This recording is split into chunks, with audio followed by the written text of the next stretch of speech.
Good morning, everybody. It's time to get started. Welcome to the November 14th, 2022 Grants Pass City Council Workshop. And is it Aaron? Are you getting us started with the psilocybin? No, Augustus is. I was actually here just pulling up the presentation, so I've got Augustus will get us started.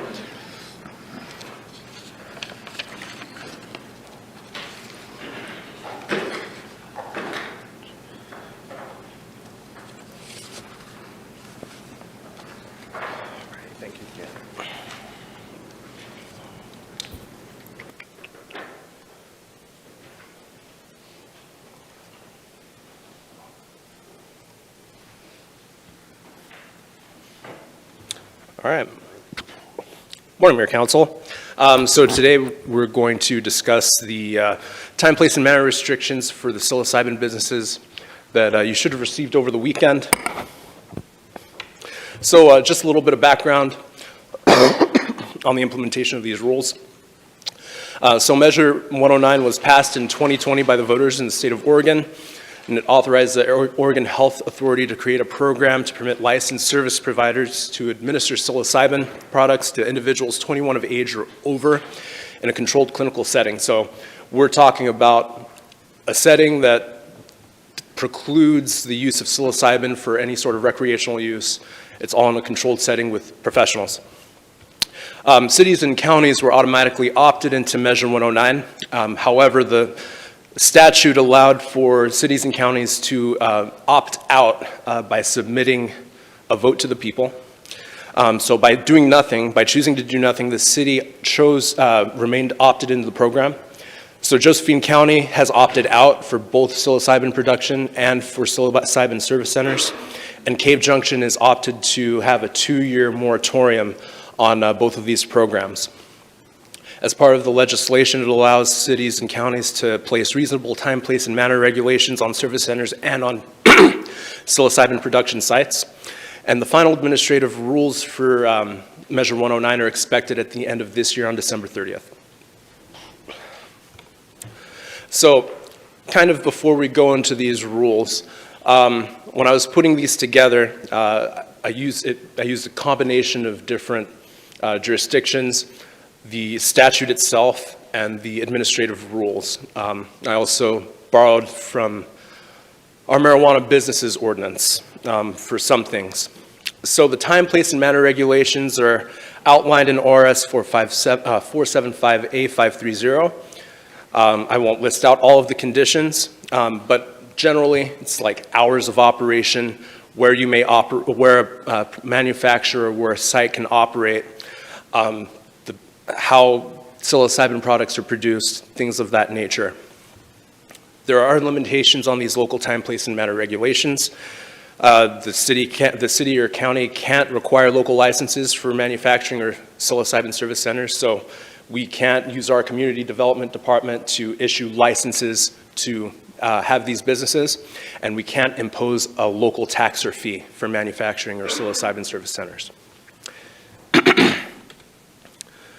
Some of the regulations in this code, locations and buffer zones, are going to be replicated in the development code updates as well. So what you're seeing here today is just the municipal code update. Again, there's going to be duplications, so I didn't put together development code updates, but it's not going to be too different in terms of location and buffer zones, what you're going to see today. One question for council that I want you guys to kind of think about is which zones should these businesses be allowed to operate in, and which zones do you not want them to operate in? There doesn't seem to be a limitation other than, definitely no residential zones. So this is anticipated to be a new title, so it'll be Title 12, which deals with psilocybin service centers, psilocybin production sites, and then the prohibitions associated with these types of businesses. So Chapter 12.01 deals with psilocybin service centers. I've listed them here. I'll kind of generally just go through them because I've assumed that you've read through the regulations. And when we come to the end of the presentation, can ask any questions or give any clarifying comments about what you've read and what I've said. So generally, psilocybin can only be purchased, possessed, and consumed with supervision in a psilocybin service center. For the licensing of psilocybin service centers, all that says is that it must be licensed under the laws of the state of Oregon and pursuant to the OHA and Measure 9. The hours of operation are from 6 a.m. to 11:59, and that's pursuant to the administrative rule, which is currently not finalized, but again, set to be finalized at the end of December. And that's to allow the maximum amount of time necessary to complete an administration session. Minimum staffing requirements is that you have to have at least 3 employees present, minimum, at all times when an administrative session is happening. So administrative session is when somebody is being given psilocybin treatment. Safe release of clients from psilocybin service centers. The regulations that I've drafted state that they must be released to either a sober adult or after 6 hours after the last administration session. And it also states that the psilocybin service center has to have a transportation plan. So that's just a plan for moving clients after they've received an administration session. Security requirements, that really deals with, locks on doors, surveillance, cameras, placement throughout these facilities. Instead of taking those rules and just copying all of them into our local ordinance, I just referred to the administrative rules. So there's not any sort of deviation from there. So the location of the psilocybin treatment centers, this one states where they can and can't go. So they're not able to overlap with an area that's been issued an adult use cannabis license, medical marijuana grow, medical marijuana processing site, medical marijuana dispensary, an area with a liquor license, a healthcare facility licensed under Chapter 441, a location that's operating as a restaurant, seasonal temporary restaurant, or an intermittent temporary restaurant, and a residence. Next, the buffers. So the buffers, I borrowed heavily from our marijuana businesses ordinance. Gosh. And so what you're seeing here is largely a copy paste from that section into this section. One of the counselors emailed and noted that this isn't in the administrative rules. However, this is something that is of local control and up to the discretion of council so long as it's reasonable. If it was reasonable for the marijuana businesses, I assumed that it could possibly be reasonable for this. However, it's just provided for a catalyst for, provided as a catalyst for discussion, completely at your discretion. Subletting just states that a psilocybin service center may not sublet any portion of the licensed area. However, it can be used on a temporary basis, unrelated to the exercise of license privileges. Finally, a psilocybin service center shall be required to have liability insurance not less than $1 million per occurrence and $2 million aggregate for claims arising out of, but not limited to, bodily injury and property damage incurred in the course of operating in the city. And such insurance may not include an exclusion for psilocybin-related claims. And the last section in that, in psilocybin service centers, basically states that these service centers are required to comply with all other laws in the state and all administrative rules from the OHA.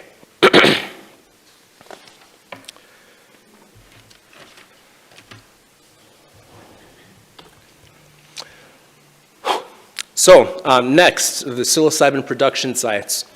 So these ones are pretty straightforward, and most of this text that is in the ordinance that I've provided comes either from the statute or from the administrative rule. The reason for that is because it's such a new program, not only in Oregon but across the country, and because the state has taken 2 years to put together these rules for the most part, they tend to be pretty well researched and pretty well reasoned. And so there's not really too much of a reason to deviate from the rules, at least in terms of drafting. However, again, council retains a lot of discretion in terms of placing local time, place, and manner regulations, so long as they're reasonable. So lawful manufacture, delivery, and possession of psilocybin products permitted. All that says is that it's not a criminal or civil violation to lawfully manufacture psilocybin for psilocybin service centers for their use. Licensing just says that you need to have a license pursuant to statute.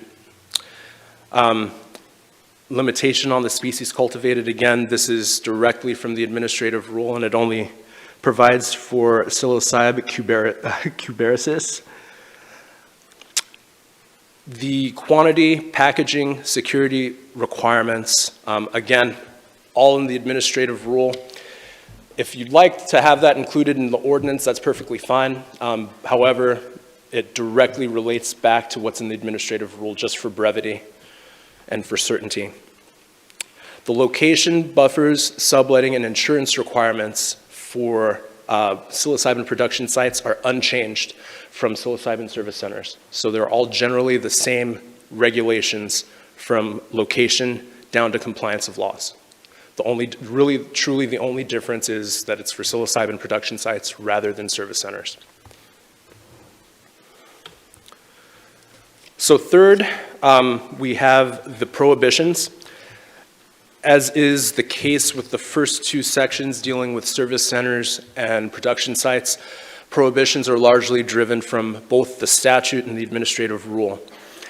So these are also quite self-explanatory with very limited exceptions, especially when it comes to prohibition against entry of psilocybin businesses for persons under 21 years of age.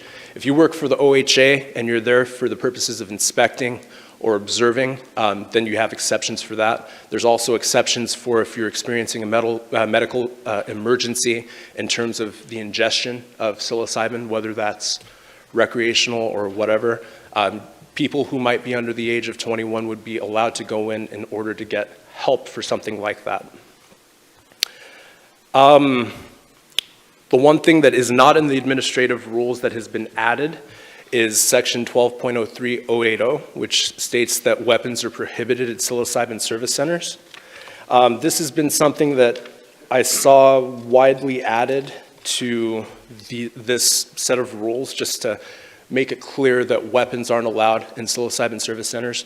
This does not affect the property owners who either own these centers or these manufacturing sites from having weapons so long as they're stored properly, and that's addressed elsewhere in the administrative rules.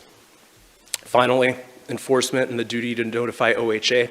All that says is that our police department is enabled to help enforce the provisions of both the statute and the administrative rules, and that we have a duty to notify the OHA when a violation is taking place, because the OHA is the only organization that can levy, civil penalties against psilocybin service providers or production sites in terms of their licensing. So your call to action is at your discretion.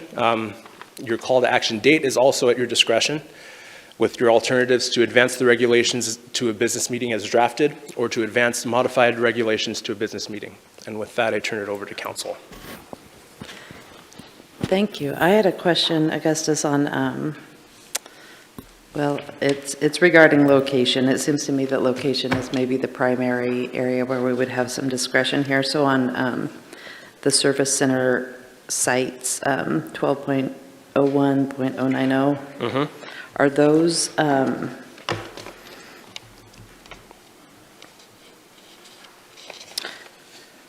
not overlapping with a medical marijuana site? Is that something that's locally controlled, or is that at the state level? So that is actually at the state level. I'm sorry I wasn't clear about this. So This is what, so everything in 12.01090 is directly from the administrative rule. Okay. The so- next section, when it comes to buffers, numbers 1 through 3 are directly in the administrative rule.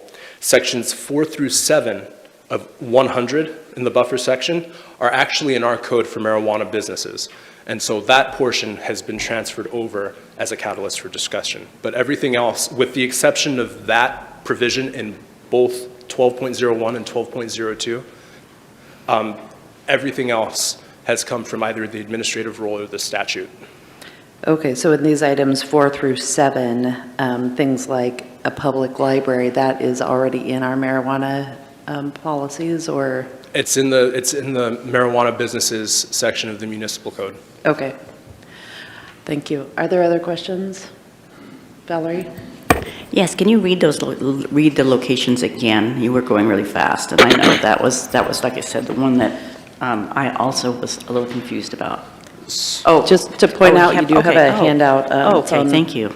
Yep, there we go. Yeah. Okay, thank you. Did you still want him to go over those? I think it would be nice to have people hear it. Yeah, it's on Okay. page 6 of 16, if you're looking at the draft code. So are you wanting me to read out the buffers, or are you wanting me to read out the location of psilocybin service centers? Location. Okay. So a psilocybin service center may not be located on any publicly owned land. The interior and exterior areas of a psilocybin service center may not overlap with one, an area that has been issued an adult use cannabis license issued under ORS 475C. I'll just leave it at that because it's a bunch of provisions. 2, a medical marijuana grow site registered under ORS 475C. 3, a medical marijuana processing site registered under ORS 475C. 4, a medical marijuana dispensary registered under ORS 475C. 5, an area that has been issued a liquor license under ORS Chapter 471, or a retail liquor agent appointed by the Oregon Liquor and Cannabis Commission.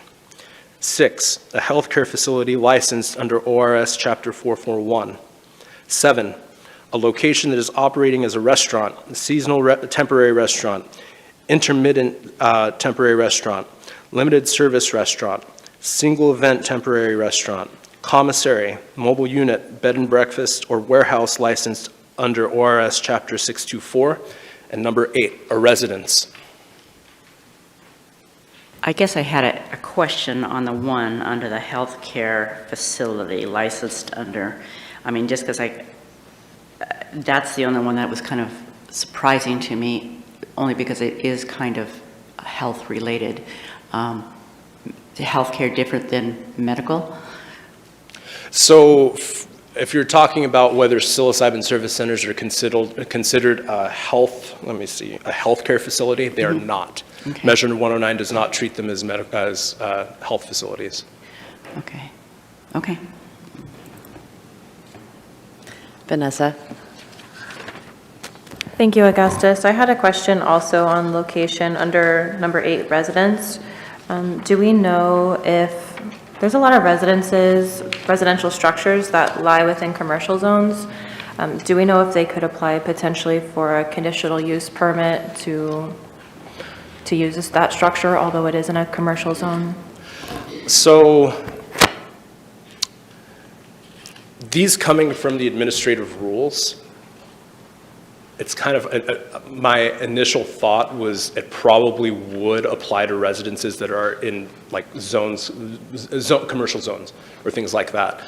Otherwise, it would have said a residential zoned, like any area zoned residential. So that's my initial take. I would caution against trying to read into the interpretation of the OHAs that are putting these rules together. But that's my initial take, is that it would, at this time, exclude residences that are in commercial zones. Now, as to your question as to whether council could allow that, possibly, just because if we are getting into the business of trying to interpret what they're saying, then what you're doing is you're creating areas within a commercial zone, just because it is being used for a residential purpose doesn't mean that its zoning is residential.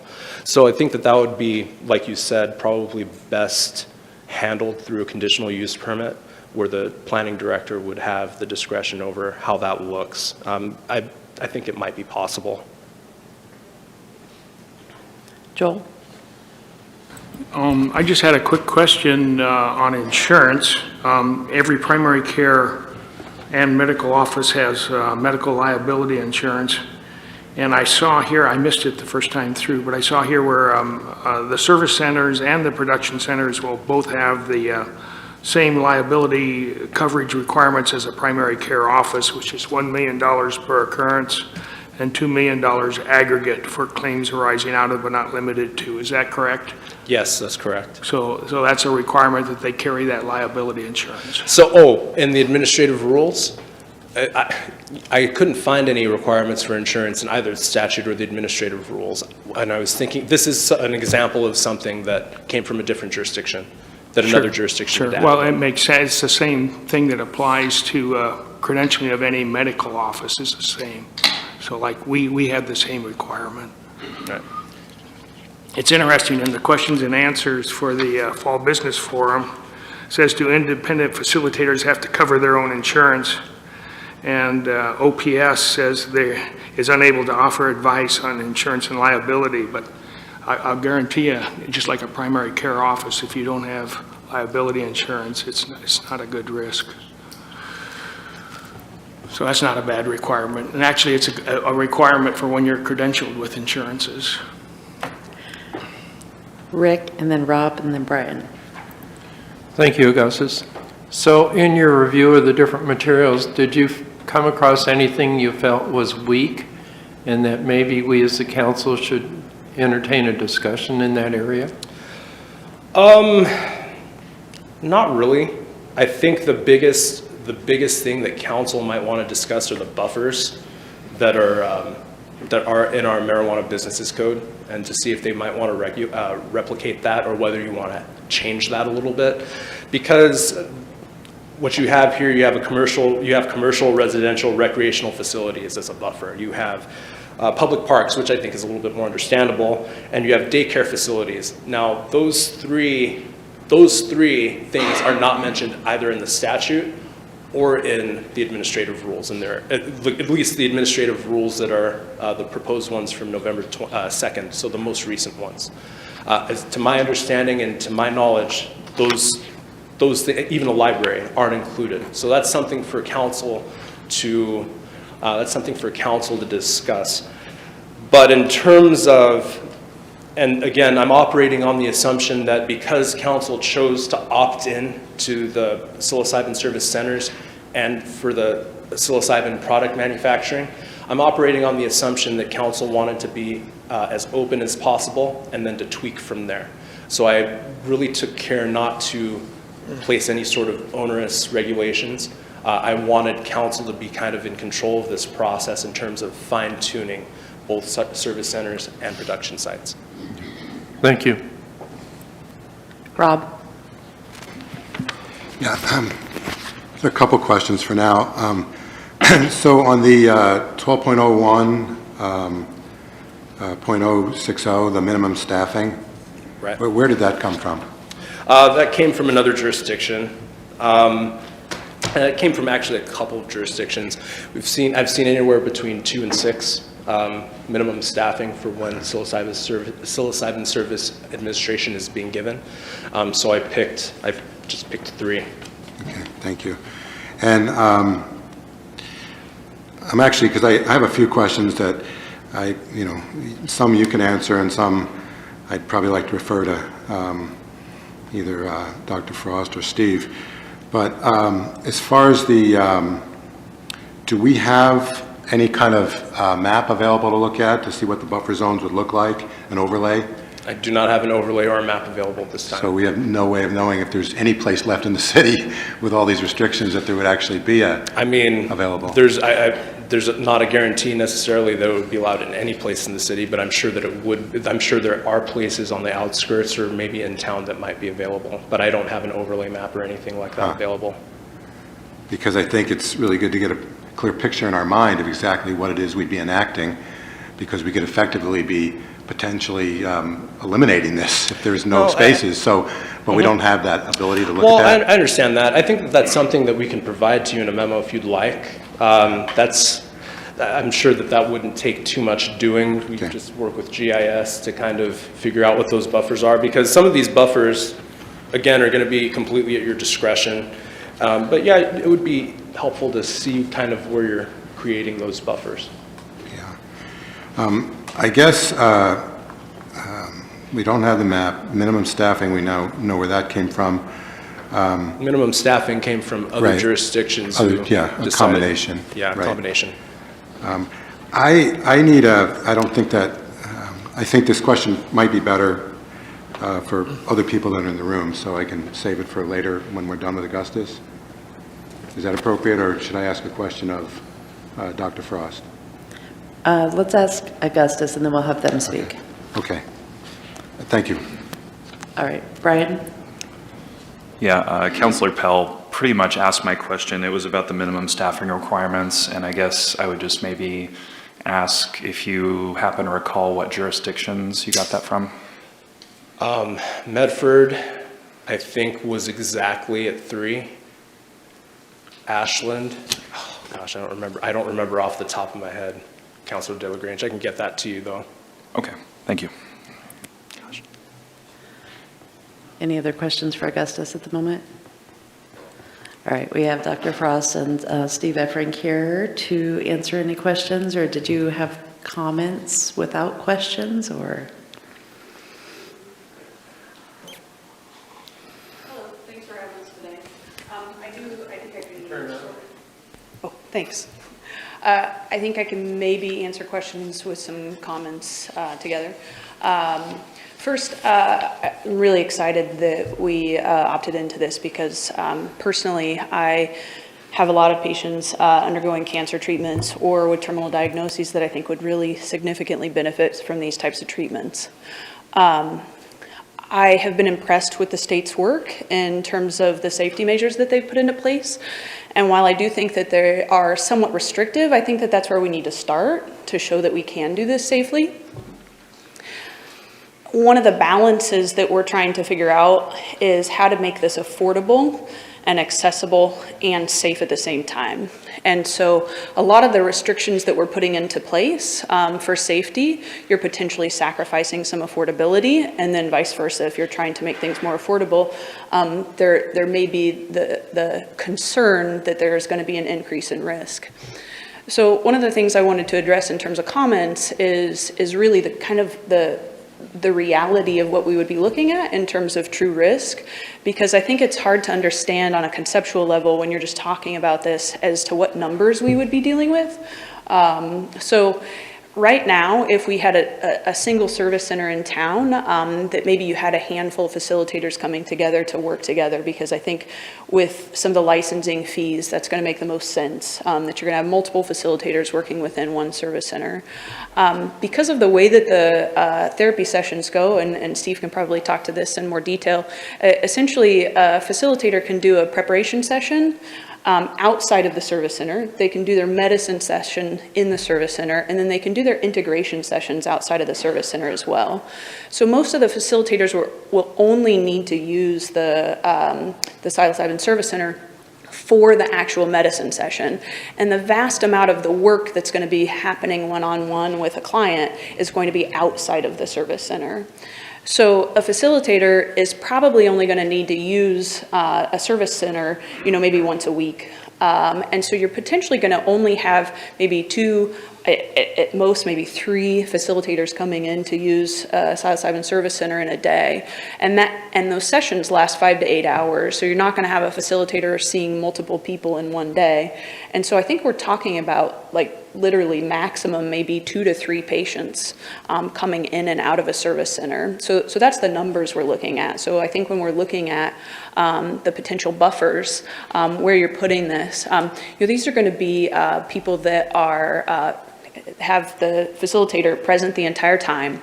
The facilitator is going to make sure that the client is safe before that they leave, that they have someone to come pick them up. So I think the potential of someone leaving and causing some type of problem or being dangerous to some of these areas in terms of the buffers is very, very small. We're talking very small numbers. We're talking that this is highly regulated, and if I compare it to patients that I see at the hospital, being discharged out of the emergency room sometimes, I think while we have a lot of safety regulations in place for those patients, still there's a lot of times we discharge a patient from the hospital right onto the streets, intoxicated, that type of thing. So this is going to be more regulated, I think lower numbers and a lot safer than what we're dealing with in our regular medical facilities. So I am concerned that we are potentially restricting the availability of, or just the potential placement of service centers, the more buffers that we add, because I think the OHA has done a really good job of trying to make this as safe as possible. And so the reality of that is that it's already relatively restricted. So the more that we restrict that, I think we're really going to start to limit the places that a service center is going to be able to open up. And that's going to add to the cost. So limiting the ability for the service centers to open up, the licensing fees already, being able to get a lawyer that's going to be able to help answer some of the questions of something that's not federally legal, that's statewide legal. Those types of things keep adding to the cost. And I'm supportive of those things because I do think we need to show that this is a safe rollout. I think we're an example for not just the United States, but for the rest of the world. But we also need to be careful that we're not too restrictive, because then it's just not going to be a possibility at all. And I really feel strongly that this is going to be something that's going to improve the mental health of our community and not add a lot of risk. So the other thing I would add in regards to the insurance, I agree that I do think that facilitators need some type of insurance. I think that the amount that's set right now with $1 million to $2 million is also going to be probably cost prohibitive. Right now, a facilitator is not going to be someone who's eligible for like a regular medical malpractice. As we pointed out earlier, this is not actually a healthcare facility. So unlike a primary care office, it's not going to be eligible for the same type of medical malpractice. And currently, there's a lot of insurance carriers that are going to be shying away from this. And so a facilitator is going to be required to have insurance. I think in terms of the potential for problems with a client, it's not going to be nearly what a primary care practice or a surgeon or a hospital has the potential in terms of any type of malpractice claims. So I think setting that at $1 million to $2 million is probably going to be a little bit high, and potentially not even something that we're going to be able to find insurance carriers that are going to offer at this point. So I think that's all I have right now. Any questions? Thank you. Questions, Rick? Thank you for coming today and explaining. You indicated maybe 2 or 3 patients a day because of the process and so forth. So, for instance, on a typical immediate care center will have 2 or 3 patients an hour, and you're talking 2 or 3 patients a day. So how many service centers do you see would want to locate in Grants Pass? Because of the low patient volume, would it only be 1 service center? That's a great question. I think it's really hard to estimate this. I think initially the costs of implementing a service center are going to be so high that I would say it's going to take years before you're going to get more than 1 service center in the community. I think ultimately, 20 years down the road, it would be nice to have an array of service centers, because just like there's some patients that don't want to come see me because they don't mesh with me for a multitude of reasons, right? And so they're going to want to go somewhere else. And so I think competition is good for a multitude of reasons. And so I think the hope would be is that we are able to have multiple service centers down the road. I think the cost initially is going to be so prohibitive. The idea that a facilitator could just open up a practice is very, very small. And so I think the facilitators are going to essentially need to come together and work in a service center. So the way that I see it, and this is just my own guess based off of what I'm seeing that the licensing fees and some of the obstacles are, is that initially we may have one service center, maybe two, I'll be surprised about that.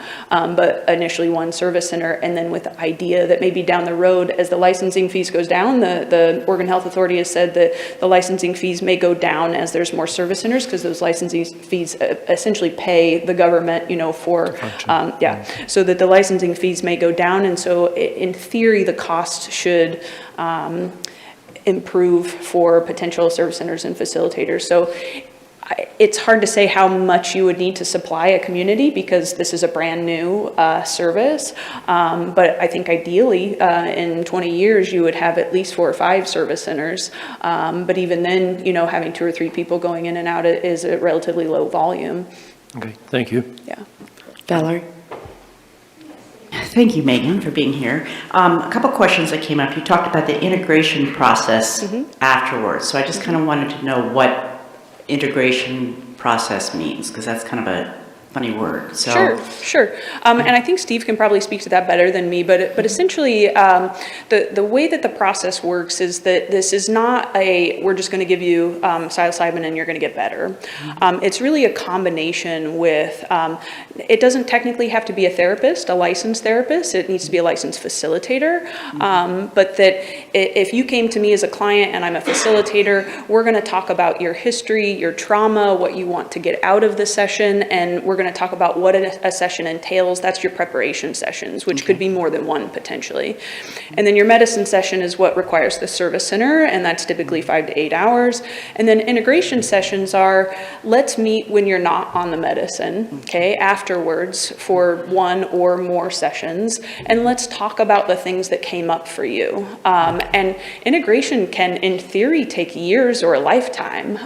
It's one of the reasons why this is a relatively safe medication, because it's not something that people need to go back and do on a daily basis or even a weekly basis or even a monthly basis. It's something that a single medicine session can continue to bring light to some of the mental health problems and just subject matter that comes up over a long amount of time. And so yes, people may have multiple medicine sessions over time, but they're typically not really close together. And the integration sessions are really what's, I think, most important in terms of the healing process, to really take what happened in the medicine session and make sense of it.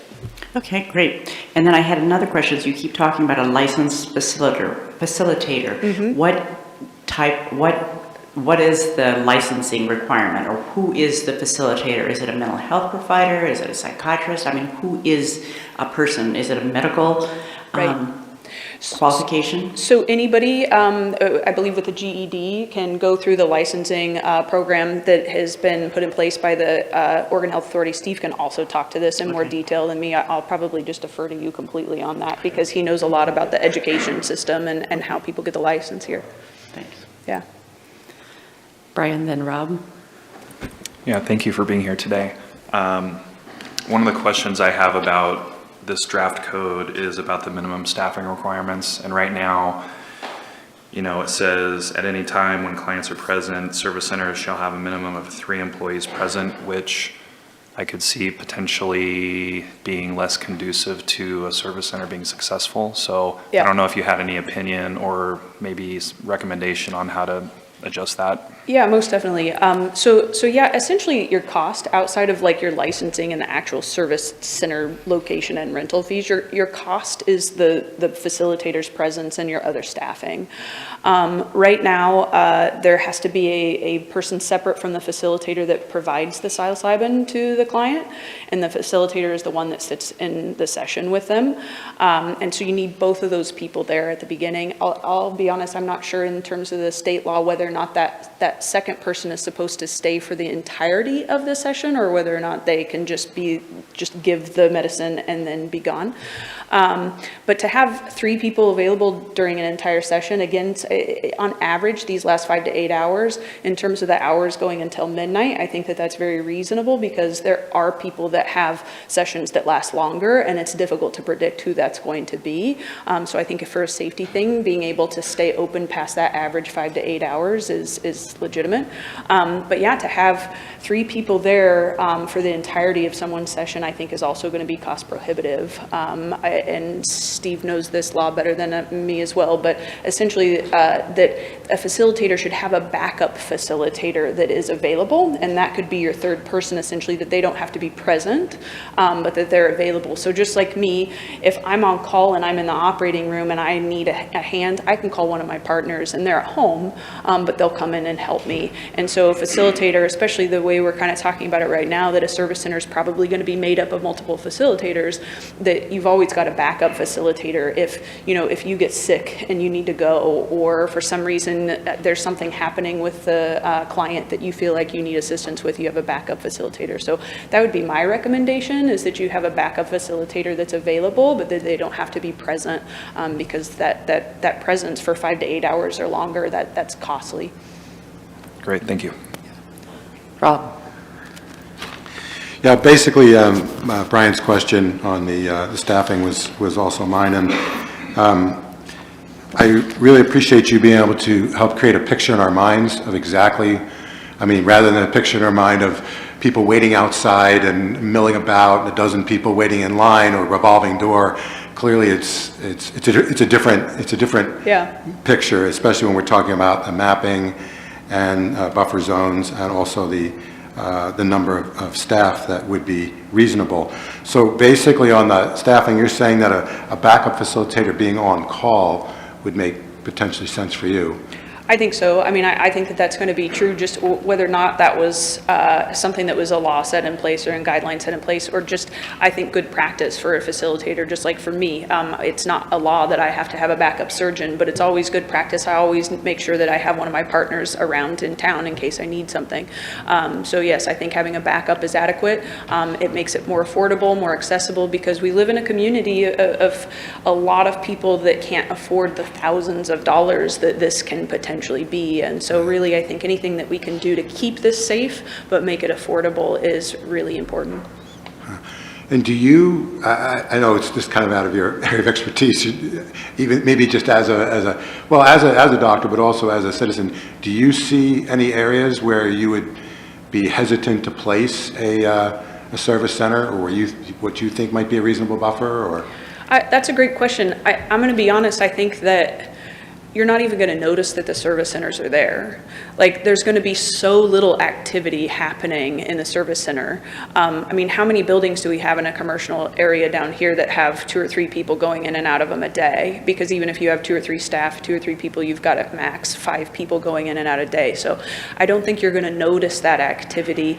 Again, I appreciate the desire to make this safe and keep it away from schools and that type of thing, but I don't feel like that there's a high risk for the surrounding areas, because this is so regulated. Appointments are going to be made before the client even comes. It's not something like a cannabis dispensary where anybody can just show up and stand in line. So an appointment's going to need to be made. The person's going to be released to somebody safe. The sessions last 5 to 8 hours. And so, I think the service centers are going to be relatively invisible and safe in almost any place that you put them. Rick? So I wonder if one of the motivations behind having 3 people at the service center involves you're dealing with people that have mental issues, and one of the byproducts or maybe common denominators for a mental issue can be violence. And if you have a patient that's being violent, would that be a motivation for having 3 people there, because then you want to protect the staff? Yeah, correct. You do have patients that have some type of mental health background. I think the nice thing is that these aren't patients that you're meeting for the first time. You've worked with them beforehand in a preparation session, and so that would also be a reason that if you feel like someone is high risk for some type of violent behavior, that you may, without the regulation of a law or guideline, say, I am going to feel safer with another person in the room. There are other types of histories that people have that you may desire to have a second person in the room just out of your own accord as a facilitator.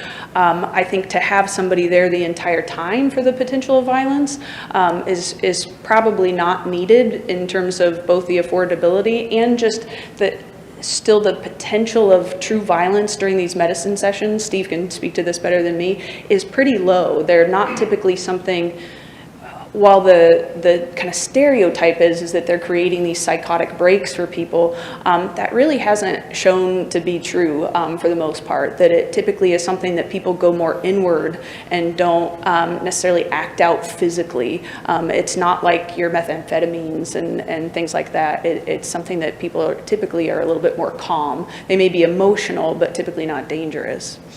But you also indicated that before somebody goes there, somebody has had interaction with them to evaluate them and so forth.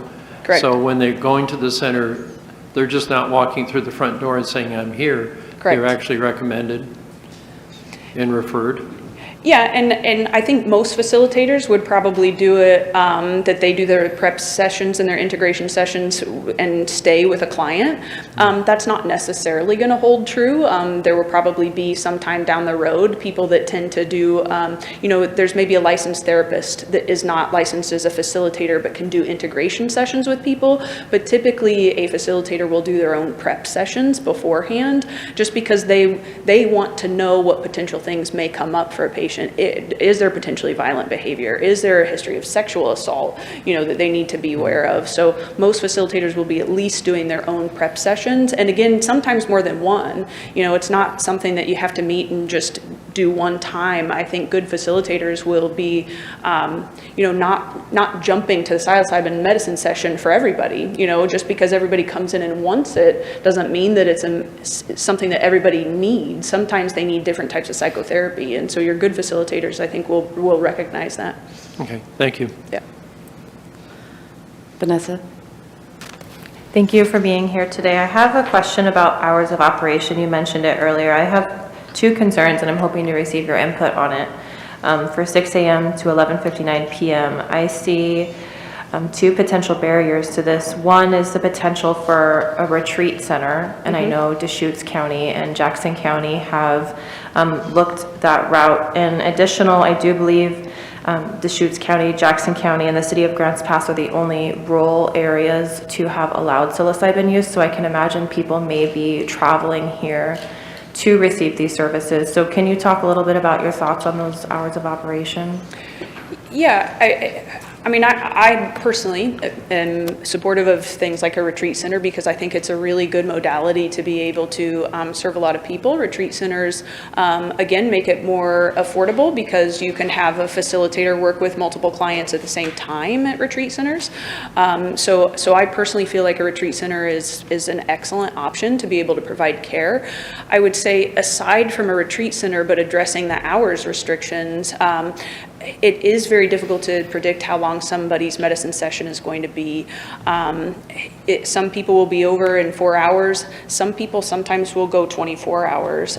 So just like for me, if I operate on a patient and I plan on them going home, but they wake up and they have chest pain, or they're just in too much pain to go home, or they're throwing up and they can't be hydrated, I have the ability to admit them into the hospital overnight to be able to take care of them. And if I didn't have that ability, I either am not going to operate on some people because it's not safe to just have the potential that they would need to go home in an unsafe environment, or I'm going to take risks. So I think having your hours of operation open as long as possible, it really gives you the ability to take care of those outliers in terms of not being done with a session.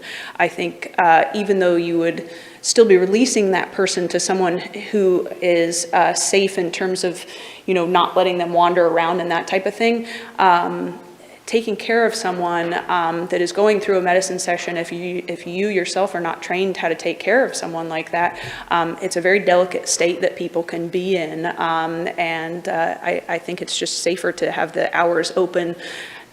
Yes, for a retreat center, but really for safety purposes, for places that aren't even treating it like a retreat center.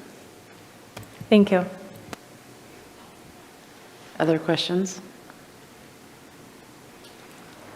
Kurt?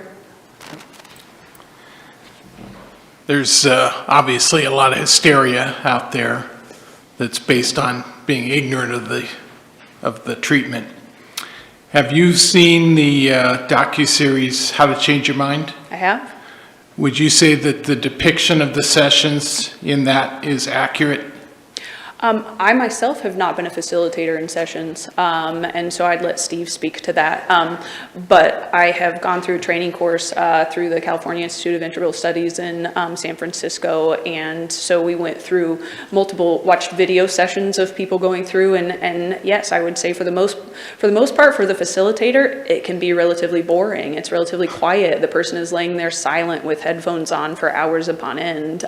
So I think it's typically a relatively peaceful, sometimes emotional, but still not like acting out and violent type of experience. So for somebody who had a certain fear of this, you would say that viewing that might be illuminating to them to dispel their fears? Yeah, I would. Thank you. I recommend that to a lot of people. Yeah, it's a great series. Rob? Yeah, I thank you very much, by the way, for coming today. I wanted to make sure we followed up on Valerie's question regarding the training, and that we maybe could hear from Steve, unless someone else has more questions for Megan. Are you the facilitator now? All right. If you don't have any questions for Megan, let's have Steve step up. Thank you. I really appreciate the opportunity to be here today. Thank you. Hi, everyone. And again, an honor to be here and to provide any feedback input that I can around this. A couple things I want to address before I get to Councilor Lovelace, her questions about training.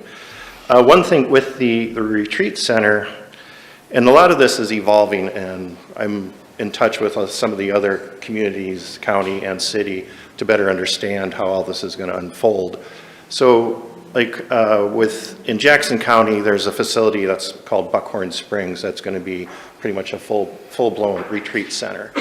And the way you could do a retreat center, because you can follow the set hours of finishing at midnight, but all you have to do is be able to move that client, if they're still having, still in the session, out of the service center and into kind of the where the sleeping arrangements would be. So like at Buckhorn Springs, or even if it was somewhere here, you would have a set room that has to follow very specific guidelines as far as the restrictions, the safety, the video surveillance, and that's the actual treatment room.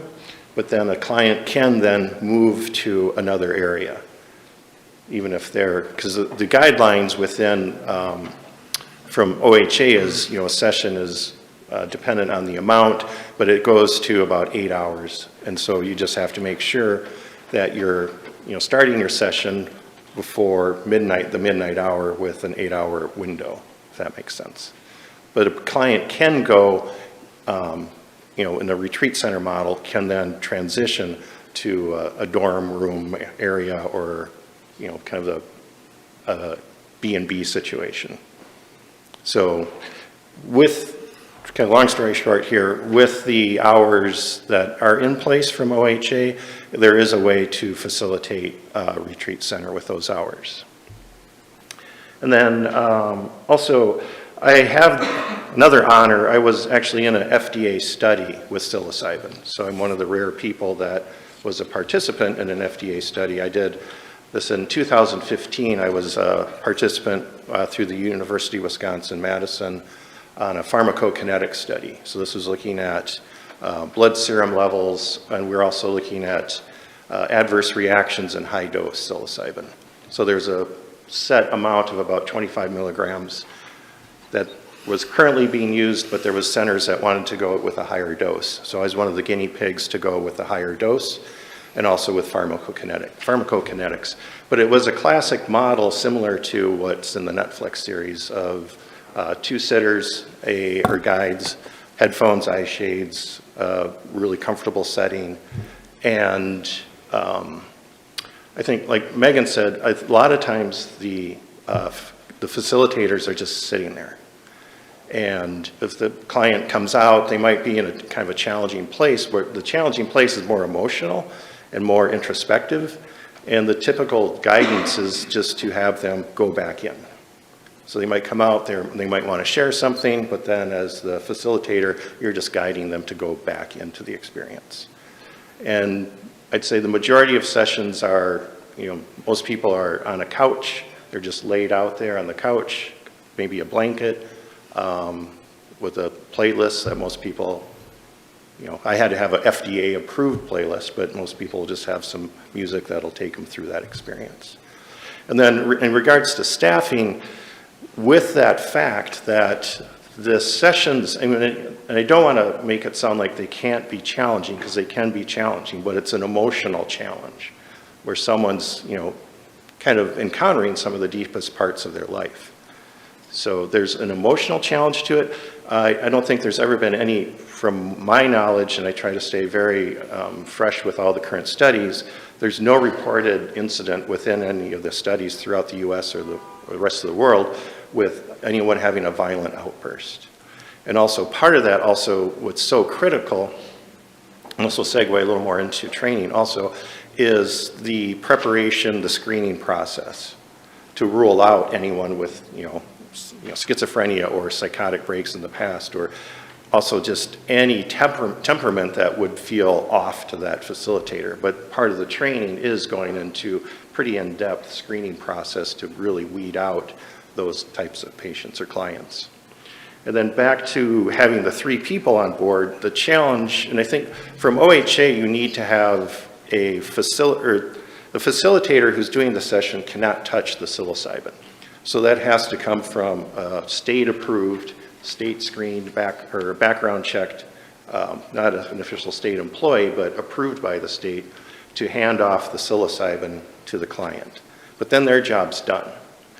And then, so to have 3 people on site, obviously you need the facilitator, but if you had, the perfect scenario for me would be having just, and this is actually in the OHA, is you have to have a backup facilitator. So someone who's on call. So you have an appendicitis attack 3 hours into the session, you call your backup person who comes in. But to have, because if you had 2 other people there during the session, they're literally doing nothing. Because, and typically if, for me, I'm enrolled in facilitator training, so I will be a facilitator. But I'm going to pretty much always be, and most people will be booking out 8 hours for their client.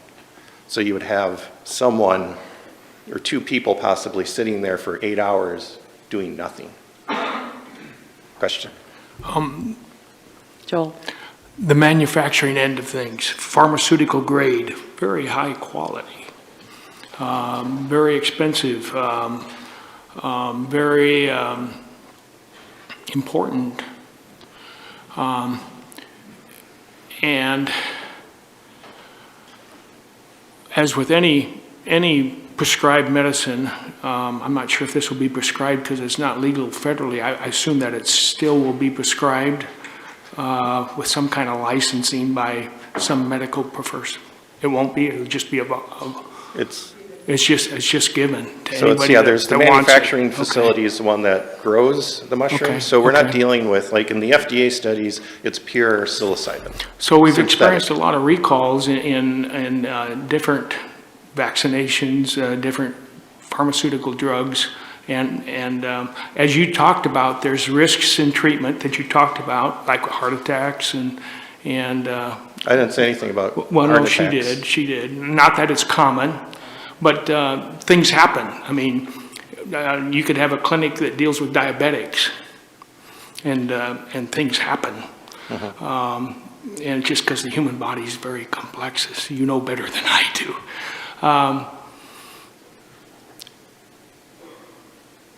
The liability associated with the manufacturing and the making sure that it's pure and the risks associated with it are real. How comfortable do you feel with the manufacturing process and in the way we're managing it here? It seems to me like the liability insurance, at least to start with, is a good protection mechanism, both for the company that's doing it, because they're going to be sued regardless of whether they have liability insurance or not if they goof up in the risks that are involved. And so to me, it seems very reasonable and a good business plan. And to cut operating expenses to not cover an existing risk seems like that would not be a wise decision. Well, you lost me here. What is the risk? Well, I'm talking about the risk of the manufacturing. Oh, yeah. And I don't know what those are. I assume, that you're dealing with biological agents, and it's hard to get something that's 99.9% pure. I know it's possible, and I know they do it. I know you've administered it. But I also know there's some risks associated with that, and I don't know what those are. Yeah, so to address manufacturing, I'm definitely not the expert in the room on manufacturing. But I know I know as a facilitator, I would feel 100% comfortable, confident, no fear around the mushroom or the psilocybin that's coming into the service center and being supplied to the client. Because the level of regulations and restrictions and the testing, and also, to grow psilocybin is not rocket science. It's a very simple process, and it's not something that is inherent to something going south. It's like growing broccoli. I'm not trying to sound dismissive of it or the concerns. I think the concerns are valid, but with the testing in place, as far as, you can't really have 99% pure psilocybin mushroom, because only a small percentage of that mushroom is actually psilocybin.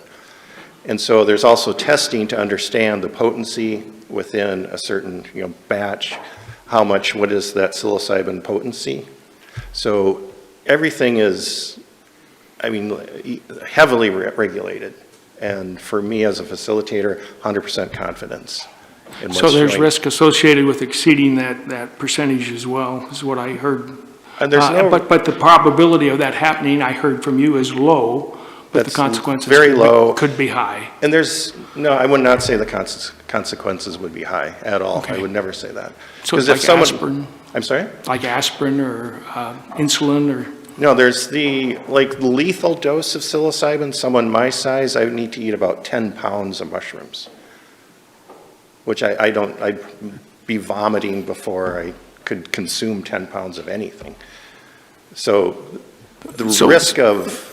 So one thing I didn't quite understand when you were talking about risk, and maybe it was just an offhand comment, you talked about people having heart attacks or people vomiting as part of the treatment, that you haven't experienced that? No, there's no... Okay. Can you stand up, Megan, and use the mic? Thanks. The manufacturing regulations is that the psilocybin will have to go through potency testing and purity testing. So they've actually already put into place the ability to track that, to keep it under certain levels. But in terms of medical side effects of the actual psilocybin, it's really nausea and vomiting, if there's anything. Other than that, there's really not any significant systemic side effects. Is it possible that someone could have a heart attack because they were already at risk of having a heart attack, and just because some days people have heart attacks? Yes, but the psilocybin itself doesn't increase the risk for that. Yeah. Does that answer your question, Joel? Yes and no, it does. There's risks involved in anything. There's risk in taking an aspirin. Yeah. Yes, yeah. And also, with the adverse reactions, again, I'm someone firsthand, because the dose, this isn't a brag or anything, but I was doing up to double what's the standard amount that's done in a study, because normally they're using 25 milligrams. This is pure psilocybin. I was up at 60 milligrams, and I had EKGs on. They were doing blood draws in the first 2 hours, every 15 minutes. What else was happening? Blood pressure, everything was being monitored.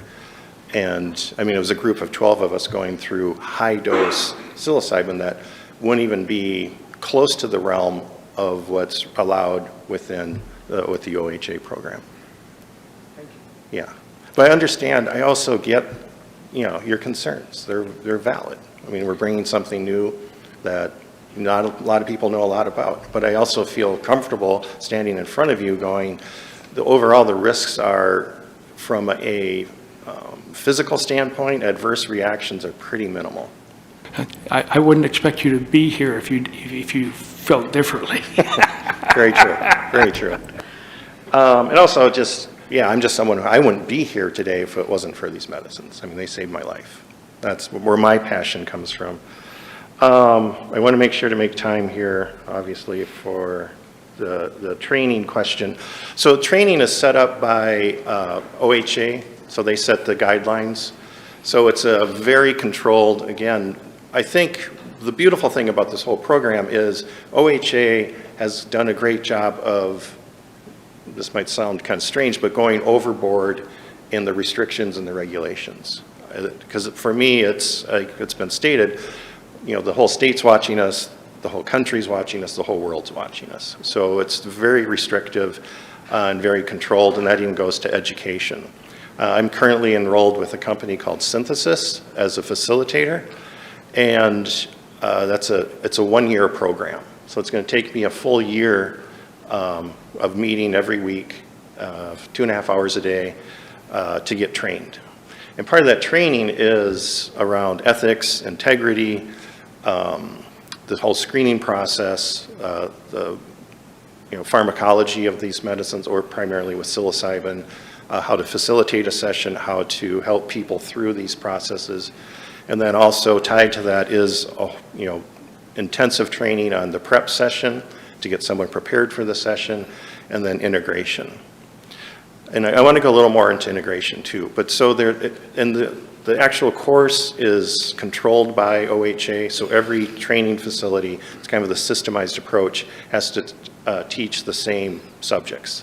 And they can add, like Synthesis adds a little more, and it goes a little more in depth on primarily preparation and integration, which is very important for me. Also, training's not cheap. The average course is about $10,000 to get trained.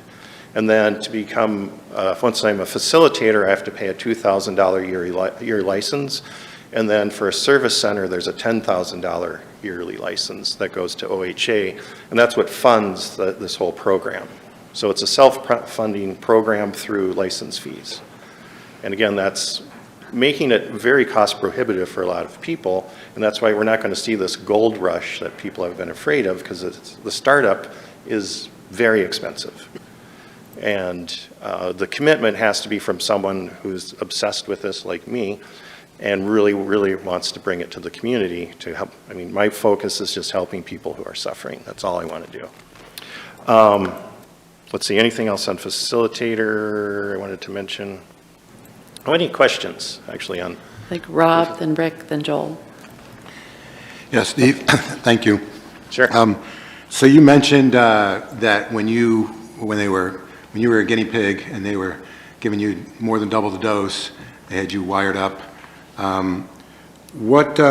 Just again, to get a picture of what a session could be like, or what an extreme session would be like because you were doubled up, what biological or metabolic changes did they document?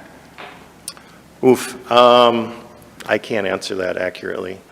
It was looking at, the biggest thing they're looking at, and this has to any drug that's going through an FDA process, which psilocybin is, along with MDMA, they have to do, the biggest thing is, and excuse my ignorance, Megan probably can word this better than I can, but the thing they're most concerned about is when the medicine is, or the psilocybin in this case, is first detected in the body, when it peaks, and then when it's out of the system. So that was primarily what they're looking at from the pharmacokinetics. And then Megan, do you have anything to add to pharmacokinetic studies?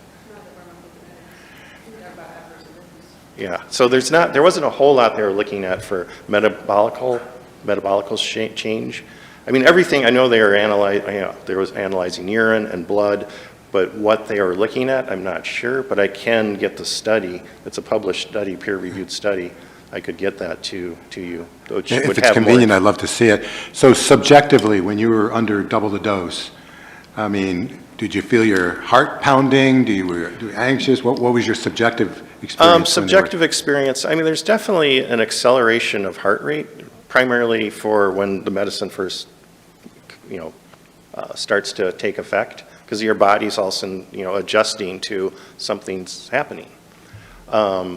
But for me, even then, that massive doses I was doing was not anything, off the charts or of concern I mean, my heart rate's probably going higher right now than in that study. So, yeah, and the only other thing, I experienced a little nausea in the first dose, but nothing, I mean, it's just like, I feel nauseous. But I wasn't vomiting. I think it's pretty rare that someone actually goes to full vomiting, but nausea can happen. Rick? So Steve, like the FDA, when they come out with a new medication, they have a certain group of people that go through it to test it and to see what the reactions are and so forth. I'm not looking for an exact number, but like in your programs and just the whole picture of this process, do you know how many people have been involved with the initial research, like in testing it, 100 or 1,000 or 10,000 nationwide, or has it been thoroughly vetted, if I want to say? The interesting thing is this research goes back to the 50s and 60s. Oh, it does? That's, I mean, the bulk of this research was 50s and 60s. And usually I'm better at this, coming up with some of these numbers, but the number, I mean, it's in the tens of thousands from the 50s and 60s. Okay. I mean, it was widespread throughout the world, the amount of research that was happening, and the number of peer-reviewed articles that were very positive about this. It was the next big breakthrough in psychiatry. Then war on drugs, for whatever reason, or many reasons, came in and just shut down all the research. But every major institution in the US, and mainly the sweet spot was probably mid-60s, was doing research with these medicines, primarily psilocybin and LSD. But, and then currently, I mean, research started again at Johns Hopkins, 90? Yeah, Roland Griffiths and the group there, yeah, in the 90s, started doing, they're the ones who kind of started this, what people are calling the psychedelic renaissance of research. So, and right now we're up to, I think, phase 3 FDA studies with psilocybin, and that's where we're going to get these larger rollouts of up to 1,000 people. But I'd say the numbers in this current wave is probably in the hundreds, not thousands, but predecessor to that is thousands. And the important thing also, it's Johns Hopkins, UCLA, NYU, University of Wisconsin, University of Albuquerque, Denver, Seattle's just started a program, and then Imperial College of London is a huge one in the UK, University of Switzerland, there's universities in South America, I mean, all over the world. Canada is doing research, and everything, and they keep moving forward. That's why FDA gave this a breakthrough status, is the results are so positive. All right, thank you. Sure.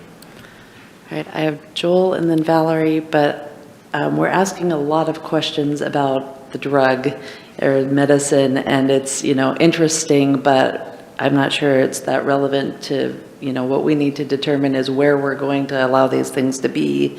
And so if we could keep our questions a little more focused, we'll move along faster. Joel. Thank you, Mayor, for that. So in the regulation, I was just honing in on the insurance thing. Part of that is also the revenue side. You have to keep the costs low because insurance won't pay for the treatment.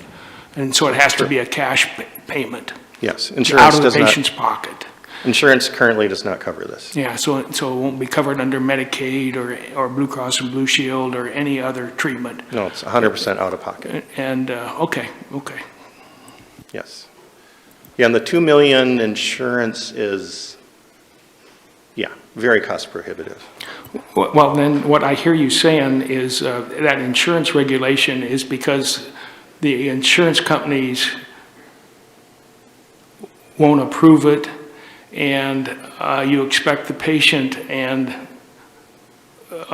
whatever to bear that risk rather than the organization. That's what I hear you say, unlike the rest of like our primary care office. That, I mean, for me, probably one of my weaker areas, to be honest, is understanding how this is going to play out with insurance, as far as the liability insurance, what's going to be available. So I can't accurately give any really insightful feedback on insurance at this moment. Valerie? Yeah, I think that kind of leads to my question too, and it's, I mean, because everything that we've talked about in all this discussion, it's all talked about mental health and all the testing and all the drugs and things, and to me, it just kind of seems like it is a healthcare process, so it just seems really strange to me that it would not be allowed anywhere in a healthcare facility, that overlapping part, I guess. That just seems to me that in a sense it is mental health care. So to have it not be allowed in a healthcare facility, is that because it's not federally accepted? Or I'm just was wondering where that came from. Because to me, like you said, it is a medical process for mental health. Well, I believe in Augustus, that's OHA, straight out of OHA. So in there, I think what they're, yeah, I don't know. I don't want to answer for OHA on that one. But I hear what you're saying, and it makes sense from that perspective. Vanessa? Thank you for being here today. It's been mentioned a couple of times by you and Dr. Frost that the OHA guidelines are restrictive and for good reason. I'm seeing that the most recent proposed rules are 70 pages long. Do you see any reason for us as a city to provide additional restrictions on these service centers, specifically around the buffers? No. I think, yeah, I mean, they're incredibly restrictive right now, and I think in a good way. Again, I want this to be successful. So I'm all for the red tape, the bureaucracy, everything. I get the license fees. I'm all in on what they're doing, and I understand what they're doing. And I think, again, what Megan has said, and I would reiterate, these are going to be, the service centers would be pretty invisible. I mean, it's no different from a therapy office on Main Street where you might drop off your son or daughter to go into therapy, and then you pick them up. So there's not this crazy footprint. There's not going to be, yeah, like I said, people milling about. There's no one walking out, under the influence of the mushroom. So, yeah, I don't quite understand why we'd have to put more restrictive elements around this from a safety or from a safety of the client or safety of the community. It's already in there, in my humble opinion. Thank you. Yes. Are there other questions? All right, did you have any questions for Augustus or anybody else at this time? And just want to say thank you to each one of you for having me here today and listening to what I have to share. So thank you. Thanks for being here. Rick? I have another question for Augustus. I used to be in the insurance business, and when we talk about liability insurance, it's my impression, and I'm not sure because it's been many, many years since I've been in it, that the premium is based on the deductible and the liability. So in a lot of cases, if you have, even on car insurance, if you have a high deductible, your premium goes down quite a bit. And as you increase the top amount, whether it's for $500,000 or $1 million, that increase does not usually raise the premium that much. It's the bottom end that's usually that you're paying the premium for. And I'm not sure if, in this case for a medical situation, if that would be the same or not. And the purpose of my comment is I'm not sure whether the $1 million or $2 million limit is really going to change the premium that significantly as much as what the deductible is. Do you have any information on that? I don't. I think it's kind of hard to say just because of the advent of this type of servicing is so new. It's so novel. $1 and $2 million is just municipally is what I'm used to seeing, and Right. is what I think is pretty standard. So that was my intent behind it.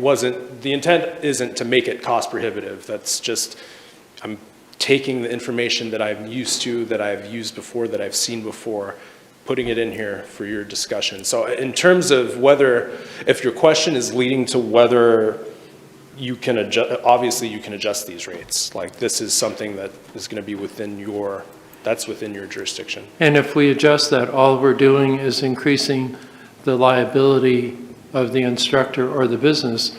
We're not changing any other implications for the city per se or anything? Yes, so if you wanted to reduce these amounts to $500,000 and then just $1 million aggregate, the risk would be on the psilocybin service center or the manufacturer, if to cover whatever may be excess. So if you can do this, you can attack this in a number of ways. If you want to just make a minimum, right? You can you can create a provision that provides for minimum coverage, and then the business can choose to get coverage at that level or exceeding that level. You can attack it that way, no problem. Okay, thank you, that helps. Augustus, does the city require other businesses like a counseling office or a medical facility to have insurance?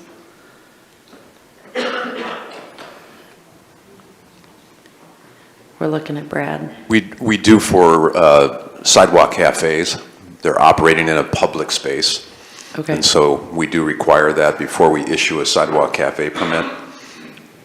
But in terms of like having a doctor's office or a pharmacy or a No. counselor, we don't have anything to do with their professional insurance. Not to my knowledge, Okay. from a land use side. Brian? Yeah, just to keep going on the insurance piece, is that something that was in the OHA, or is that something that was added at the city level? No, that wasn't in the OHA, it was added at the city level. Okay, and was that something that you saw from other jurisdictions? Yes, specifically Medford. Okay, thank you. Other questions?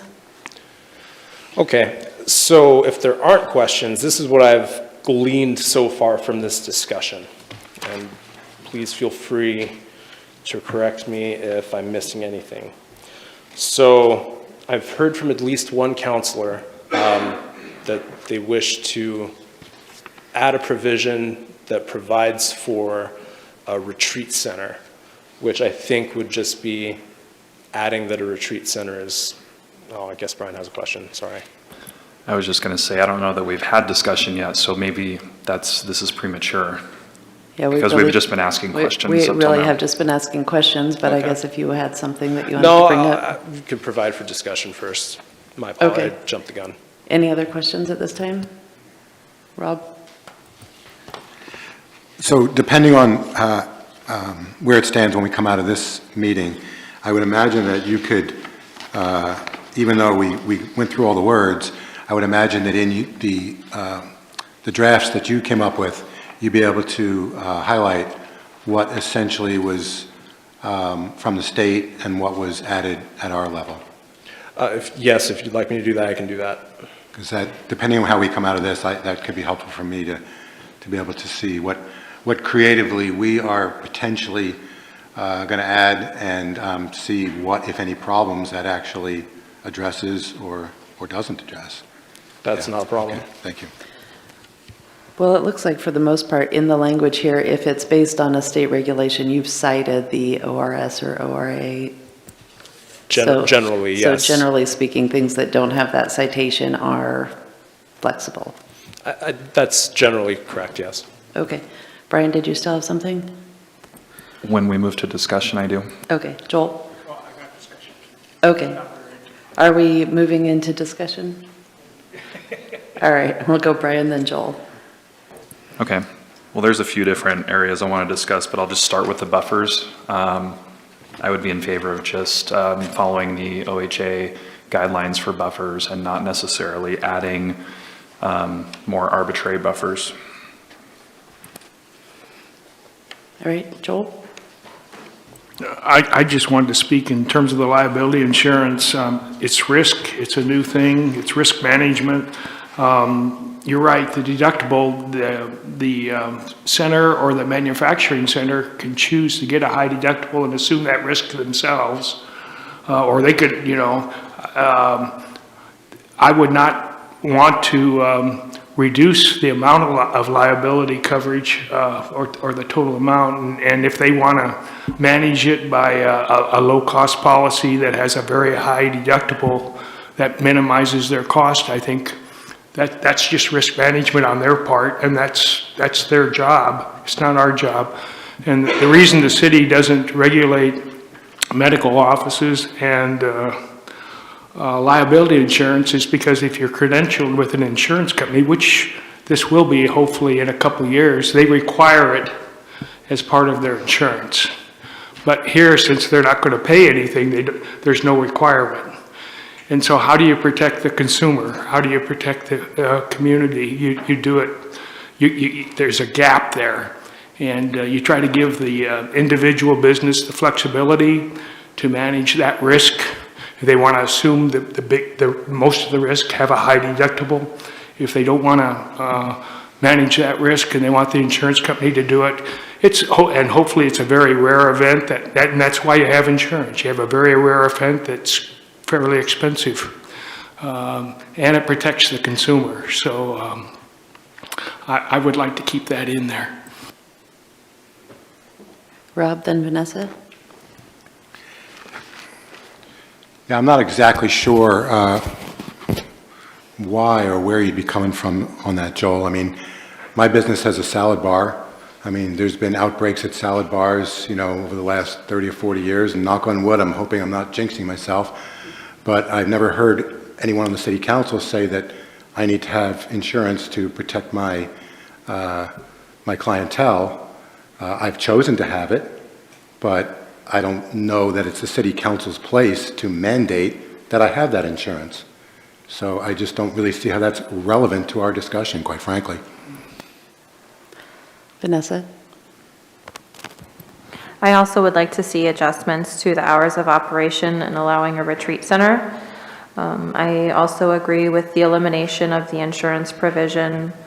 I don't believe that the staffing provision is necessary. There are guidelines out of OHA outlining necessities for staffing.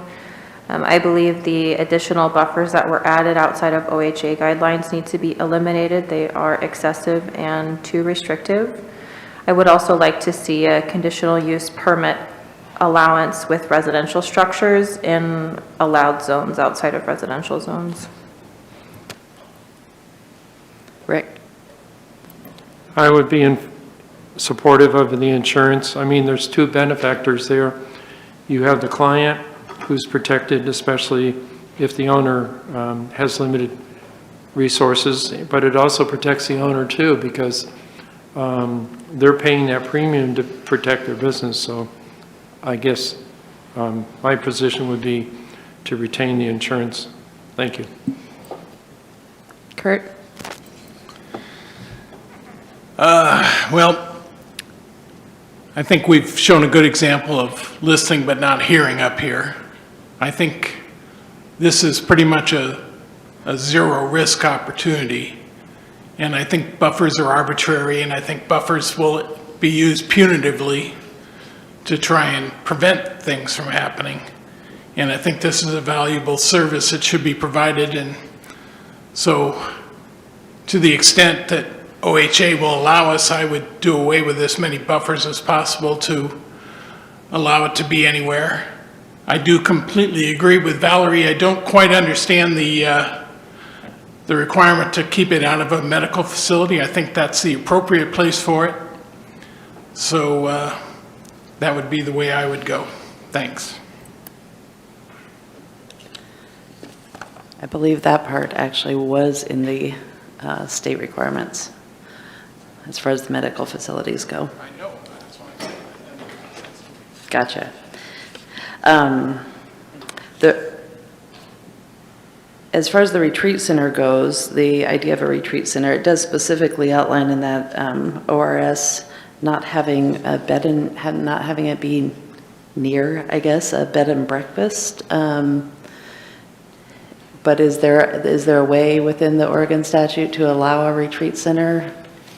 There absolutely is a way to allow a retreat center. So really, when you're looking at the psilocybin service center's hours, that's for the psilocybin treatment center. Psilocybin treatment centers are not necessarily the same as retreats. So there's separate amenities for a retreat versus the amenities that are provided within a psilocybin service center. At least that's my understanding of it, and that's how other jurisdictions are able to do retreat centers. So if you wanted to do a retreat, theoretically, You just add a provision in the psilocybin service centers that allows for retreats. You wouldn't have to, so the hours that are in here are the hours for the psilocybin service centers, and those are set by OHA, or they're set by OHA. So really you're talking about moving facilities from the psilocybin service center to the retreat after your treatment is done. So the hours that you're doing the treatment is not necessarily tied to moving to the other facility. And I think that that's right. So that would just involve adding a provision that retreat centers are allowed separate from the psilocybin service center, and then we just dictate basically what the allowable uses are within a retreat, namely that no administration of psilocybin is happening in the retreat center, like in the retreat area. It's for rest, dormitories, sleep, surveillance, security, things like that. So those two things can happen within the same facility, but the treatment center would be a designated part of, let's say, the same building? So if you had it, I guess theoretically, yeah, you could have it in the same building, because the psilocybin treatment center is going to be restricted access anyway. My understanding is that people aren't just going to be able to willy-nilly walk in when they want to. They're coming at a set time for a set appointment. So you could I think that you could theoretically have these two different services in the same building, just because restriction is there's already restricted access to the psilocybin service center. Okay. So yeah, a retreat is not I don't think is a difficult thing to add, and you can add it without adjusting the hours that are set by the administrative rule. Because the hours of operation is pulled directly from the administrative rule. Brian. Yeah, I would agree with Councilor Auger. I would support figuring out how to add that into the language, maybe based on other jurisdictions that have that. That shouldn't be difficult. That's no problem. We can figure that out. Valerie. Yeah, I guess I'm kind of like a little bit with Rob, just saying, I just want to know when we say sticking with the ORSs on the buffers, I'm not exactly sure which ones were the ones, obviously public, secondary, private parochial. Yeah, so the first three are the ones that are in the OARs specifically. Okay. 4 through 7 are buffers that are found in our marijuana businesses code. Okay, and I really honestly feel this is very different than marijuana, just because it is, like you said, regulated. I do think that OHA is trying to make it so that it's not what the disaster that we saw that happened, which is, I think, where you're talking about the fear of everybody think there's going to be wild, crazy people walking around. I think this is a medical treatment. I honestly feel this is a medical treatment that does need to be safe and does need to be monitored. But I also think that, and I like the idea of the retreat part, because I think that kind of goes along with what a person who's going through this medical treatment is trying to do, is sort through their trauma and their life issues, and it's not going to be cheap for a number of years until it gets further gone forward. So I tend to lean on the side of wanting to have the service centers and going on the OHA recommendations. Okay, yeah. Rob, go ahead. Yeah, I would agree with all that, Valerie.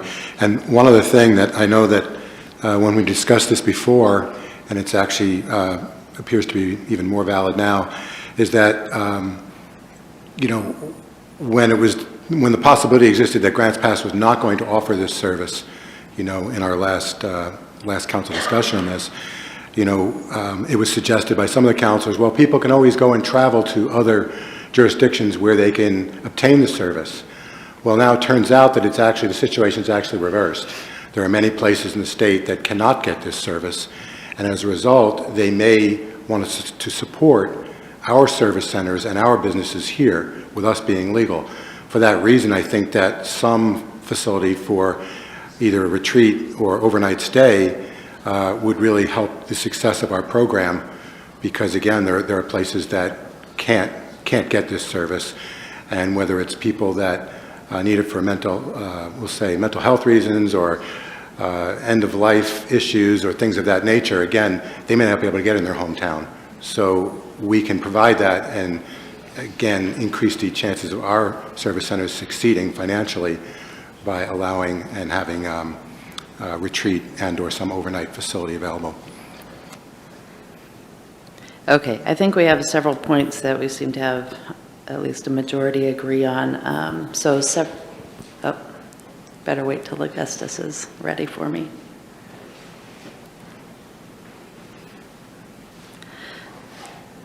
All right, so I've heard 5 people speak up regarding location buffers being left alone at the ORS level and not making them more restrictive. Got it. But a couple questions out there. I guess I've heard 3 people maybe speak up about being able to include retreat center in the language. And the 3 that I have written down here are Vanessa, Brian, and Rob. So are other people interested? Valerie, okay. And Kurt. Okay, we have 5 interested in allowing retreat centers. We had some discussion about residential structures within other zones, not a residential zone, but just a residential structure, having some pathway, maybe using a conditional use permit, was something Vanessa had mentioned. Is that something that the group is interested in? I'm seeing yes from Rob and Val and Rick and Kurt. Okay. We've had some discussion about insurance requirements, and I know that 2 people have spoken up in support of having insurance requirements, and at least 1 person has spoken up saying no to the insurance requirements. So where do we stand on insurance? Val? I had a question. Going back to when we have a contract with someone, we always can write into that contract that they have to have insurance. But other than that, we make no requirements for insurance. I mean, that's basically up to the business to have to do that, correct? And as JC mentioned, or Brad mentioned,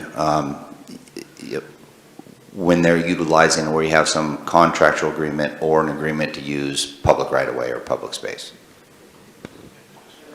So in that case, I would say I would not make it onerous to have them go other than what any other facility has to do. Okay. Joel? Well, I just had a quick question. So you don't get a prescription to go here, so you don't have a medical person that's credentialed by the state. It's self-referral, is that correct? And where I was leading, let me tell you where I was leading, and you can maybe address the whole thing, and maybe it's not a relevant question. So when you get credentialed as a doctor with the state of Oregon, if I remember correctly, when I credentialed my provider, we had to have proof of liability insurance to be credentialed with the state and the state board. And I know you don't do the credentialing, your office manager does that. So there's a possibility, regardless, if you do have a psychologist or some professional involved, that you already have liability insurance. I'm required by my employer. Yeah, you're required to have it. By my employer. By her employer. Yeah. Yeah. But so with this facility, does that cover the liability insurance? So we don't need to do that? I don't know the answer to that. I mean, it's not a medical person that's providing the psilocybin. The psilocybin goes through the potency and purity testing through the regulations put by the state, and then it's given to the service center, and then the service center provides it, but it is not by a prescription. So the person only comes to the service center because they've met with their facilitator prior to that and then made an appointment there. Yeah. Brian? Yeah, I would just say that I think it's unnecessary for the city to put an additional insurance requirement. Rick? I guess I'd like to hear some sample premiums, what the insurance might look like. That would help me in making a decision. Thank you. I have Val, Rob, Brian, and Vanessa interested in removing the insurance requirement. Rob? Okay. Oh, well, I already had you. Okay, well, I'm good with breaking that tie. Well, it's at 4. I have 4 written down, so if it, I have you, I have Val, Rob, Brian, and Vanessa. So at this point, I would say no to the insurance requirement. If we don't require, bars and restaurants to have liability insurance and people leave there driving drunk every single day, I don't know why we would require this medical procedure to have liability insurance. That'll be regulated by their industry. How about minimum staffing? And Vanessa, I don't know what you said. Did you recommend lifting the minimum staffing altogether? I don't know that we have to outline outside of what OHA has already set as a guideline. Okay. So how does the group feel about, do you want to have minimum staffing requirements? Brian? I would defer to OHA guidelines. I'm just going to get clarity on the OHA guidelines. That was where they said that you had to have somebody backup, lined up to be able to do that, to be able to step in. I agree that that's fine. So then if I'm understanding, just from my clarity, if right now it's 3 in the draft, if it was just the facilitator plus a backup, that would just be 1. Sorry. And it is a little confusing, but you do need it's a state licensed employee who hands off the psilocybin. So if I'm a facilitator and even if I have my own service center, I can't touch the psilocybin. Okay. So you have to have an employee there whose job really is to hand off. And this could be just a part-time employee, obviously. And that's all they do. They hand it off and they don't have to be there anymore. So it'd be going down to 1. Yeah, and I think, and I don't know if I can say this, but with Vanessa, with the, going by the OHA guidelines, I think would be a safe route, which is that you need someone, the most important thing, in my opinion, is that backup person, which is in the OH guidelines, and then an employee, or state-approved employee who's doing the handoff. However, the verbiage is in the current OHA guidelines is pretty solid. So then your recommendation then is just basically to pull it, copy and paste it, and pull it over. That's not a problem. We can do that. Yes. If that's the will of council, we can do that. Okay, I have 2 so far. Vanessa and Brian interested in sticking with OHA guidelines. Rob? Yep. Valerie. And Val? Kurt? Okay. I think that concludes my notes on points that we talked about. Is there something else? Just to be clear, so we're going to be removing the buffers for both psilocybin service centers and for psilocybin production sites, the additional buffers that were found in our code, because they're in both sections. Any discussion on that, Brian? I would agree with that. Okay, anyone who wanted to talk against doing that? Could you say it again? Yes, so the additional buffers from our code that I had included, they're both in the psilocybin service center section and the psilocybin production site section. I'm just wanting to get clarity that we're removing the additional buffers from both sections. Joel? Well, I just had some questions on the manufacturer. So, if you're manufacturing pigs, you got certain byproducts that are not very pleasant, but they're not unhealthy. I'm not familiar with the manufacturing process of mushrooms and what the byproducts are and what the effects are.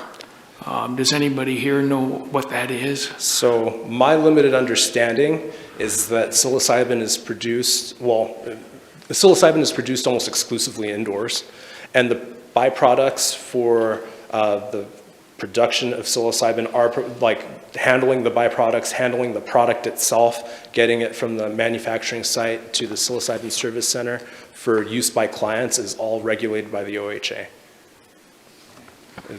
So where my mind was going was mycorrhiza, which is also a fungus, and they have an exhaust fan that goes out of their manufacturing facility, and all the plants around there are doing great. And so, because of the spores from the fungus,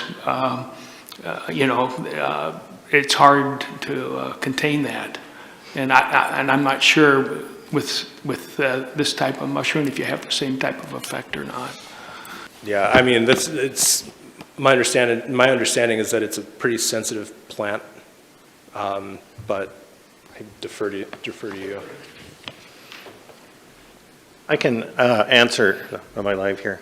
Yes. I can answer some of this. One thing with the production, it's very small scale. Like between Jackson County, Josephine County, it could actually be one facility of about under 1,200 square feet.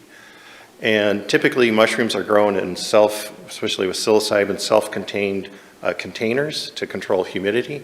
So there's not this huge release of spores or anything that's happening. And then the substrate that they're grown in is typically vermiculite and some type of like brown rice flour or rye. So nothing really crazy there. And I know OHA has guidelines on disposal of all that, how it's processed, what has to happen to it. And also with a psilocybin manufacturing facility, within 3 months, they could manufacture enough for an entire year for Jackson County and Josephine County. Because the amounts that are being given to the clients typically would be anywhere from 1 to 5 grams, but probably most, for me, that kind of the sweet spot or with studies and everything, about in a 3-gram range. So like a service center, we had the math, it's very little volume as far as the actual mushrooms that are needed. Mm-hmm. All right, so it sounds like, yes, the same buffer zone rules would apply to both sites. Okay. Great, so recap, so we'll put in a retreat aspect provision for psilocybin service centers, remove the buffers that were added from our marijuana businesses ordinance for both psilocybin service centers and the psilocybin production sites. We'll defer to the minimum staffing provision as drafted by OHA, and we will eliminate the insurance requirement provision from both sections as well. Sounds good, and if you deem it necessary, I guess, to work in some sort of provision for a conditional use permit in a residential building in a Yeah, that'll probably be done on the development code side. It won't, we'll make sure that happens. And then, yeah, that. Or just maybe clarify, I know here it just says like residences. I don't have the section right here in front of me. Yeah, that's something we typically put in the development code. So, and that's to be able to use residences even though they're in a zone that is not a residential zone, correct?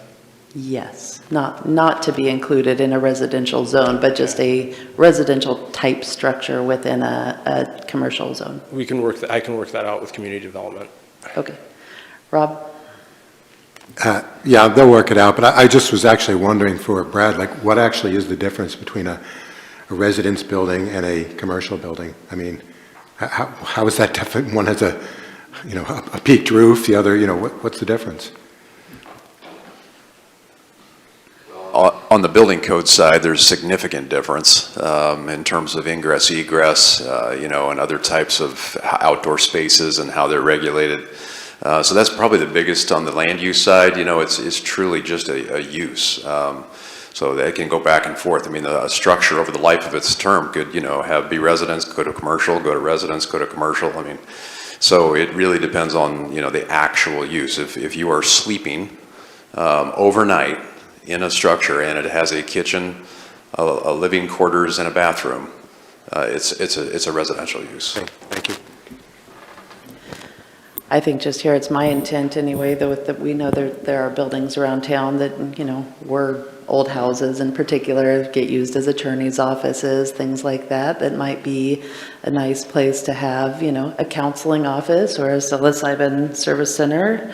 And the fact that they have, you know, a bathtub doesn't mean that they can't be used for this type of purpose.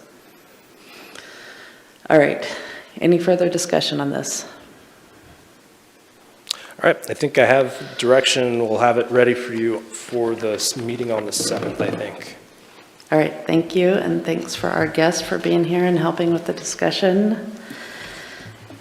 We have more meeting to go, but you are free to leave. Unless you want to hear about our third quarter work plan, which might be kind of fun, but.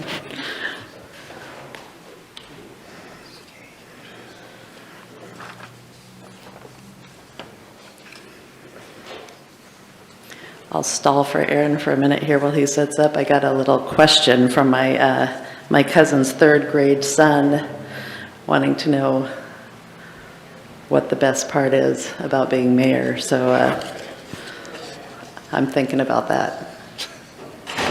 Got to get back to him tonight. It's probably the free lunch. Yeah. All right. Aaron, you are up. I'll jump in now. Okay. Good afternoon, Mayor, Council. It's my honor and privilege to be able to provide you with an update on our third quarter report. What I have to say in report is a combination of efforts based on you setting the policy, our great quality staff, and also our citizens and citizen volunteers like the advisory committees, et cetera, have all played a part in our success in achieving our goals. So I want to highlight this just briefly because actually we're starting our strategic planning process again. This Thursday at 6 o'clock here in this room, we have our strategic planning forum where we're inviting individuals to come and talk to us about what their goals are. What are we doing well that you'd like to see us do more of? Or what are we not doing that you'd like to see us focus on? And all of those comments received from the public, of course, as you are well aware, come to you and you review those along with your advisory committee goals and along with your staff goals and along with your own personal goals that you have as a council member, all get reviewed through the strategic planning process. But the process starts with input from the community. And that is, again, this Thursday at 6 o'clock here at the council chambers. From there, you get that information from everyone. You ultimately develop a strategic plan through your 3-day process where you take a look at and identify and define and then prioritize your goals. From there, staff puts together a work plan, which is what we're reviewing today. The work plan provides details on your goals, and it provides objectives and specific actions that show how we're going to be accomplishing those goals. Once that's in place, we actually develop a budget and provide that to the budget committee. Budget committee makes a recommendation to city council. City council ultimately adopts the budget, and that is the framework for our spending and resources and focus for achieving our goals through the first to 3, 4, 5 years out. What's great about our work plan is they are all SMART goals. We have specific actions, we have measurements on how we're going to achieve them, how it's going to be achievable and who's assigned that task, what type of resources, is it personnel, is it money, and then when are we looking at spending some time on achieving those objectives and tasks. We have 5 primary goals: enhance community safety, provide cooperative shared leadership involving council, staff, and the community, encourage economic opportunities, facilitate sustainable manageable growth, and maintain, operate, and expand our infrastructure to meet community needs. Those 5 goals are supported by 22 different objectives, which are then also further supported by 75 specific actions.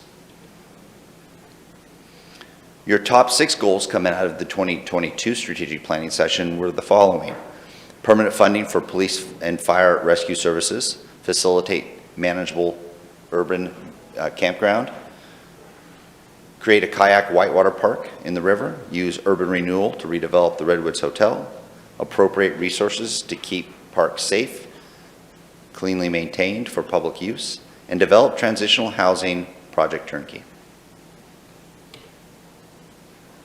Now what I'd like to do is we have a number of 3-star goals that I just talked about, and then also ones that have occurred in years past.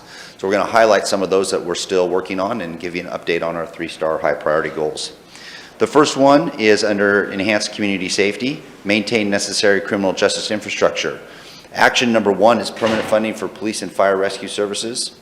You had a number of discussions at a workshop with regards to your options for implementing some kind of a fee, and you discussed a utility fee as one of those options.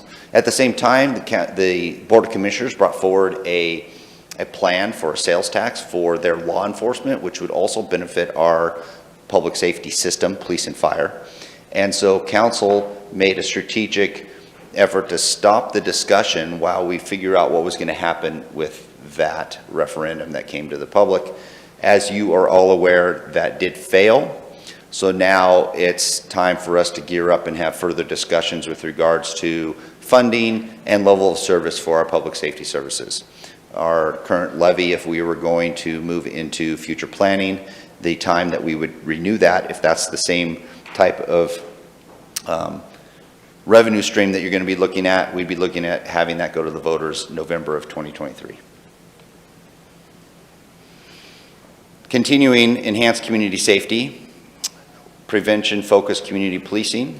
We are very pleased to announce that the Oregon Accreditation Alliance Board unanimously approved an accreditation status to the Grants Pass Police Department. So that is a lot of work that went into play with regards to the chief leading that charge and all of his team getting the right pieces in place for us to have excellent policies and procedures that we're following, and then to be recognized by Oregon Accreditation Alliance. Under the goal, encourage economic opportunities, facilitate the environment to encourage business prosperity and economic opportunities. It's another 3-star, and that is to explore urban renewal agency opportunities for Cayman Plaza. We did some great things this year on that.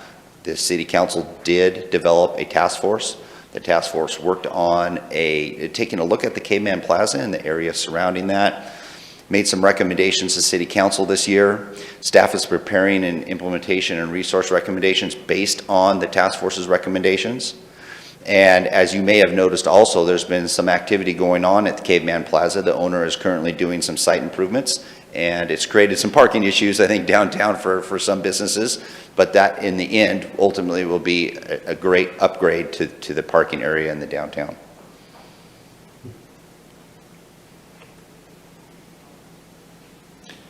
Continuing encouraging economic opportunities, enhance the commercial district to create quality shopping and dining experiences. Action 1, alley activation and beautification.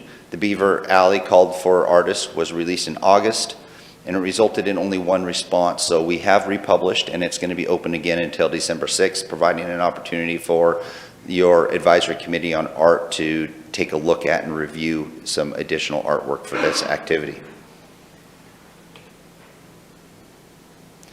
Moving to facilitate sustainable, manageable growth, encourage an environment which provides for growth of affordable housing opportunities. This one has a number of objectives and actions underneath it, so I'll be highlighting a few of those in the next few slides. It's one of your larger ones that focuses on a number of different objectives and tasks. This first one is Action 1, facilitate a managed urban campground. We have held multiple workshops on taking a look at unhoused services. We had a charrette, which provided some great feedback to council. Panelists discussed a number of different things and barriers and gaps to providing the type of service. And council is continuing to look at available properties for a potential navigation center and having discussions with the service providers in the community that might do that, trying to come up with an opportunity for us to all work together to accomplish this goal.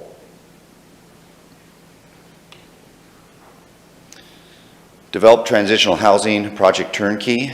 The applicant was not awarded a project turnkey funding this year. Staff has met with service providers to discuss interest in moving forward with this effort or additional efforts such as a navigation center. As you may recall in some of our discussions, it seems like a navigation center is something the community is getting more focus on.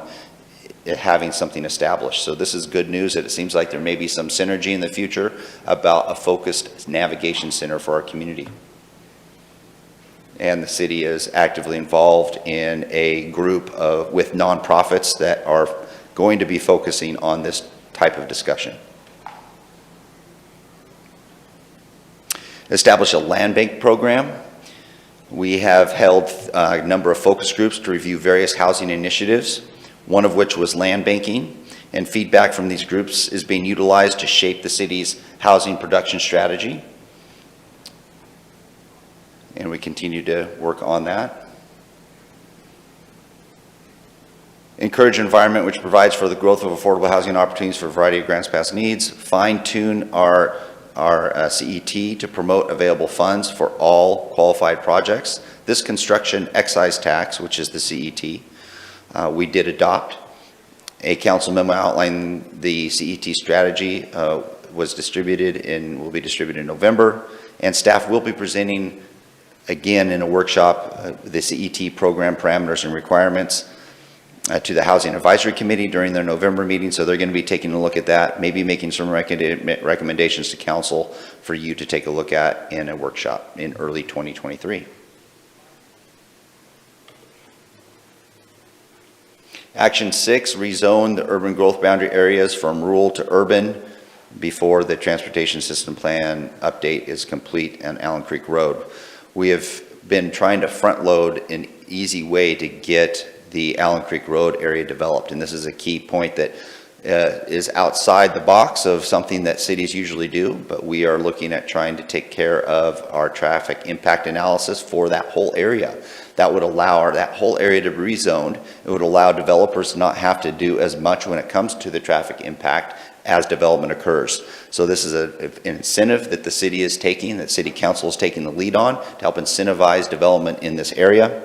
We are working through that process right now, and after completion of the new traffic impact analysis, ODOT will review that, and it is with great hope that ODOT will then also approve the rezone application for 60-plus acres in the Allen Creek Road area.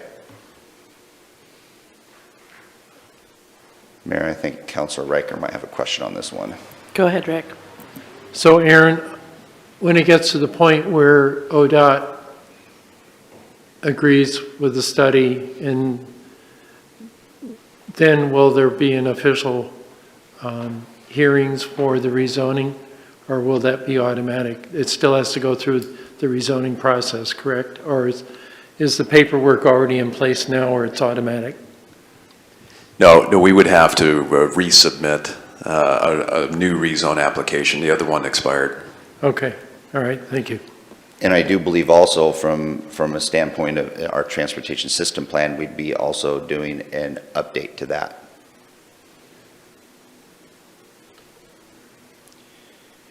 Action 7, aggressively gear up for the implementation of House Bill 2001 with an ordinance allowing for cottages and cottage clusters. The state of Oregon model code for House Bill 2001 middle housing became effective July 1, 2022. We have not adopted any specifics. We're following the state's ruling on this, and which does provide for, time, place, manner type of things that we've talked about today when it comes to middle housing. I've also talked about, which is somewhat related to this, a zoning transitional overlay that occurred within the community. And we have sent out information to residents and multifamily, et cetera, in October, asking if they want to maintain a transitional overlay or not.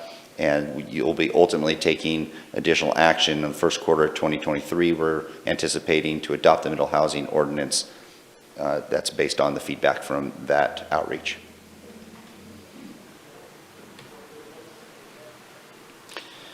Objective 3, implement housing action plan. There's a number of actions associated with this objective. The first is to develop housing incentives for multifamily units. Staff is working with consultant Eco Northwest to include incentive based on market rate high density housing to include the City of Grants Pass housing production strategy. This is going to be a key piece. I know we've talked about this, but a lot of information from our shreds that we've had, from the Housing Advisory Committee and the sort of and the plan that we have in place now will be looked at and brought into our housing production strategy for council consideration. Develop market affordable housing programs. Staff is working with our Eco Northwest consultant, and we'll be also trying to include some of those things in there, a number of those incentives, and the development of an annual marketing plan.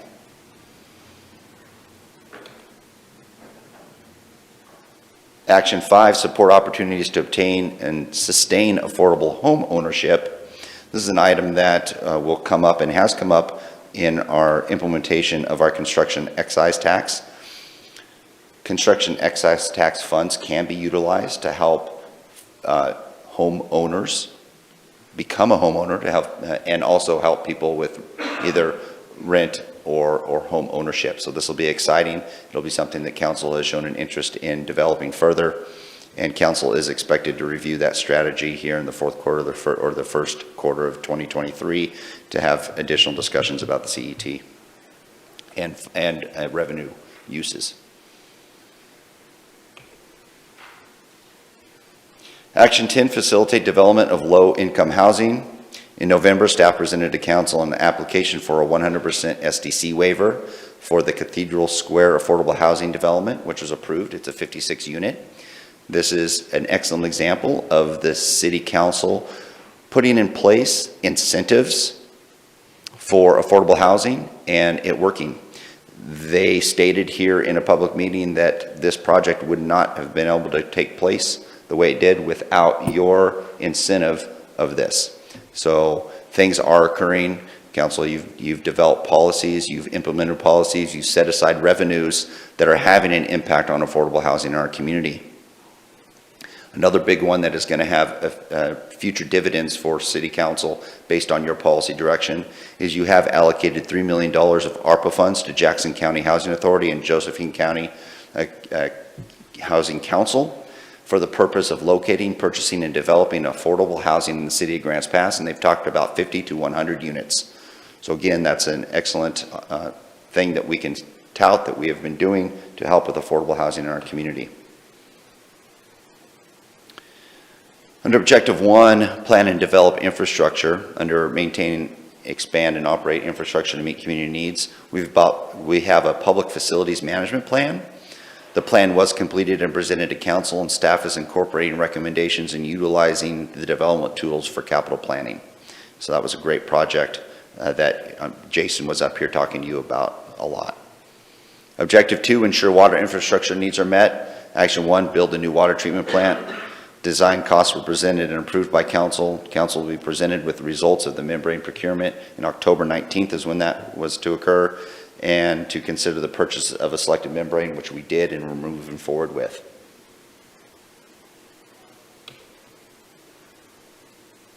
Develop a parking restroom management plan. City engineer has completed a 90% design drawings and specifications. Public Works will bid the installation of the Portland loos in January for construction in early spring. So those are the two Portland loos that we have purchased that will be placed in the strategic downtown locations that council has approved. Ensure park infrastructure needs are met. Action 1, trail development, recreation. We've done some great things with that, including the new parking lot that we've installed. We've submitted a conditional use permit to Josephine County for the Dollar Mountain Trail project. We have received notice from the county that this CUP was deemed complete, and we're waiting for final review, which is expected here in this fourth quarter. Continuing park infrastructures, develop a forest stewardship and recreation use plan for Dollar Mountain. That is in direct line with the CUP that we've gotten basic approval for through the county, and we're looking forward to receiving that complete package. And this group is starting to gain momentum and get together again to start talking about the trail development in the Dollar Mountain area. Develop Beacon Hill Park. There's been some great little things that have occurred. Some community, Rotary Club has donated some time and resources, planted some trees up in that area, and we're looking at what that park might look like in the future. Staff has reviewed previously submitted public survey and planning documents. We'll need to resubmit a site plan to the Planning Commission. We're going to begin discussions with staff and the Parks Advisory Committee on reviewing the features and conceptual plan. And we plan to reach out to design firms in the fourth quarter or the first part of the first quarter of 2023 to begin that process. There's a lot of neat things that are occurring, not necessarily at Beacon Hill Park, but in the surrounding areas. There's a number of transportation projects that are occurring that are going to be able to provide pedestrian access, sidewalks to that park, and that's a key piece, to have those go in first before we develop the park, instead of developing the park and trying to figure out a safe way to get there. So the timing of the design of this park is actually perfect, because as we're looking at this in the future, the infrastructure is going to be developed around there to it.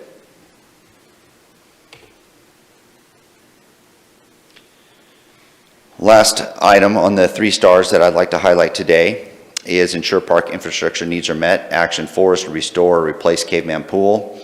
We did submit proposals and they were scored by a team, and it was recommended to hire Robertson Sherwood Architects, and council did approve that. And so we're going to move forward with the design of the pool, so we have a better idea of what that pool might look like and the future cost of that pool. So we're excited about that progress. Action 5, install additional security cameras throughout the park system. We met with the camera vendor to review installation plans for our park office and for Caveman Pool locations as 2 additional locations where we might want to have cameras, especially if we're going to be upgrading the pool, either through a restore or replacement. Having some cameras there will be important. And with that, Mayor, that concludes my update on the 3-star items within your work plan. Thank you. Council, do you have questions? Val, go ahead.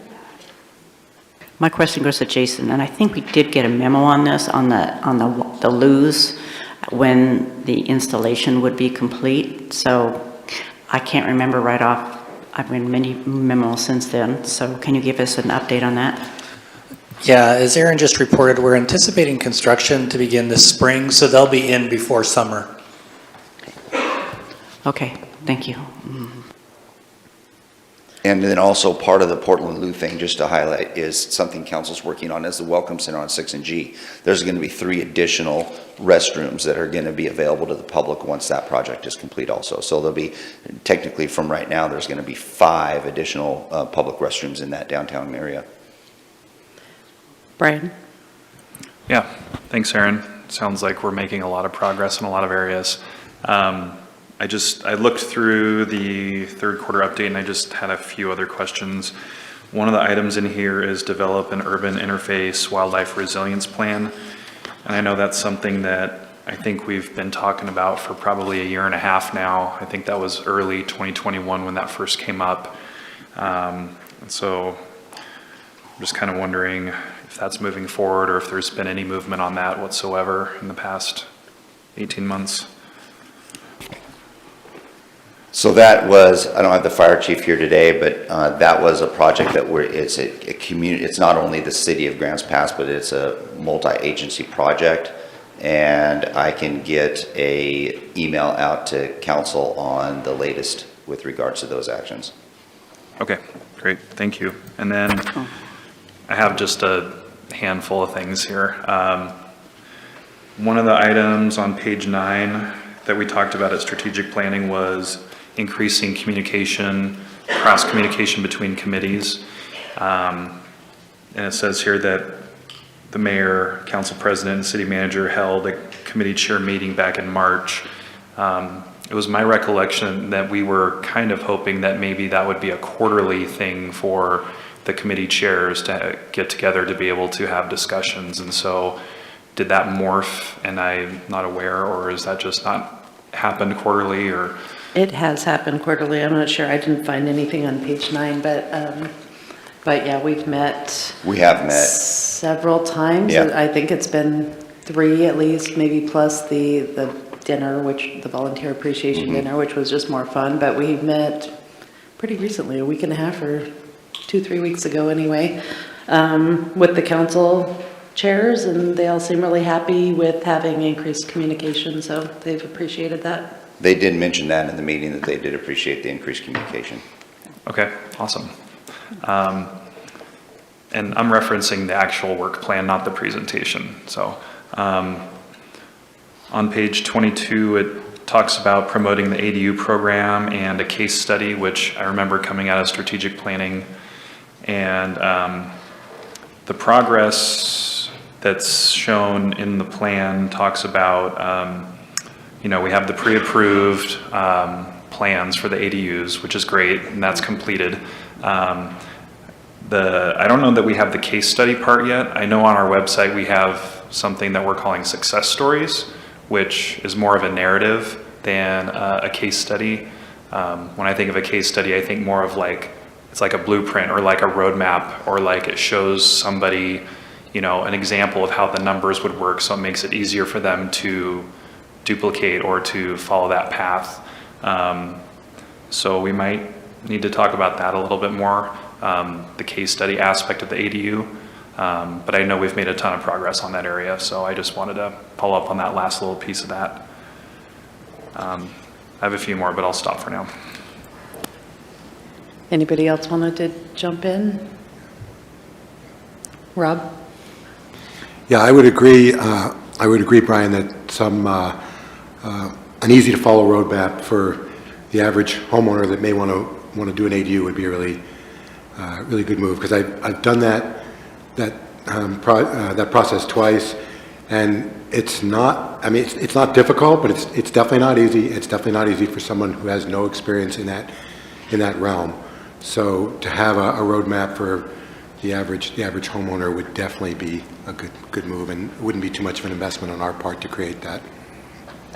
Yeah, we could try and look at something along those lines. Having numbers associated with it might be difficult because they are changing so drastically on a weekly, monthly basis. But maybe having something that outlines the process a little better, if you're just focused on that and want to do that, we can do that.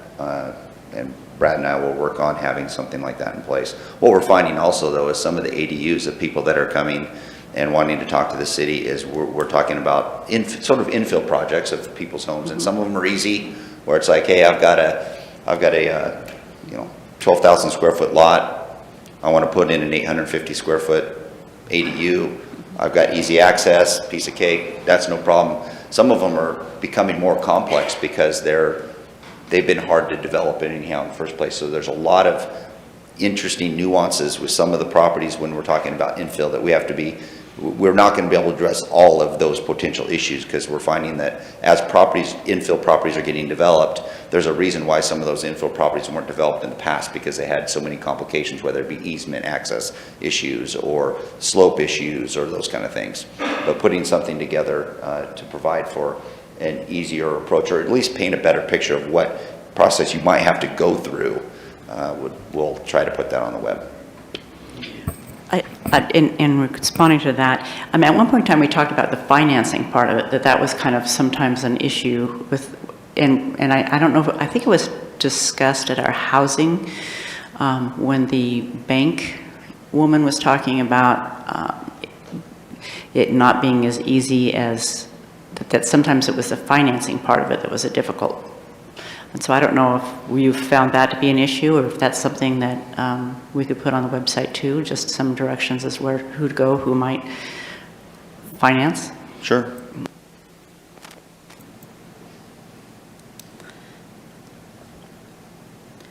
Anything else? Brian? Yeah, we have another item in here. It talks about use urban renewal to incentivize development of multifamily housing by Winco, and that's talking about that specific property. I think it's Terry Lane. Yes.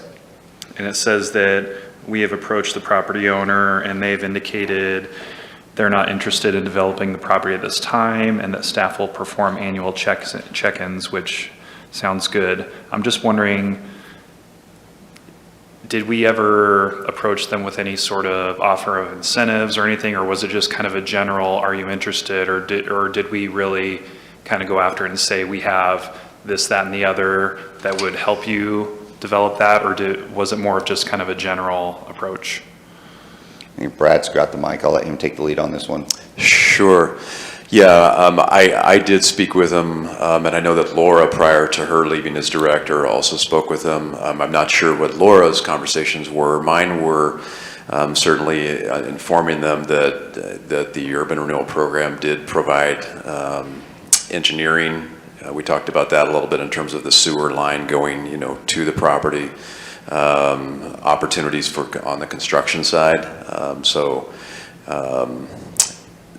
We also put him in touch with a multifamily developer who I believe had a conversation as well about the urban renewal incentives that they might be able to use if they purchased it from them. But again, as we put in the report, they don't seem ready at this point. Okay, great. Sounds like good work was done there. And then the last thing that I saw was just, and you touched on it already, but it was about Dollar Mountain, and I'm not totally clear. It doesn't seem, other than the parking lot, which has been slated and is completed now, and that's fantastic, but no actual development has occurred on the mountain in 2 years, and I don't totally understand why in that amount of time there hasn't been any development yet. So Brad can touch on this one. One of the biggest issues was going through the PUD process with the county and making sure that was in place before we spent resources on certain, I think, design. We do have some design already complete, but I'll let Brad fill in. Yeah, I think in terms of the staffing, Wendy was the lead on that, and then Wendy left as our park superintendent last July. And that did take us 6 months to get a replacement. So I would say that was a significant piece of it.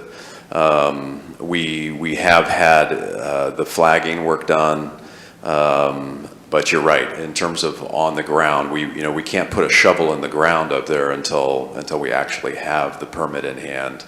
If we would have submitted the permit earlier, would we be able to start by this point? Yes, probably.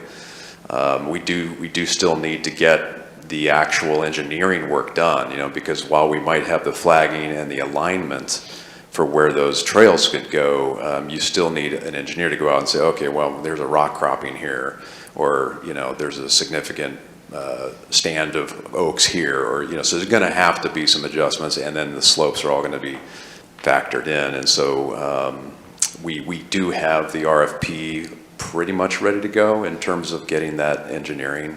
So, I think those are probably the most pertinent and relevant to why we don't have actual on-the-ground construction yet.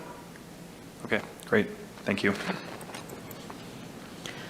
All right, other questions, comments?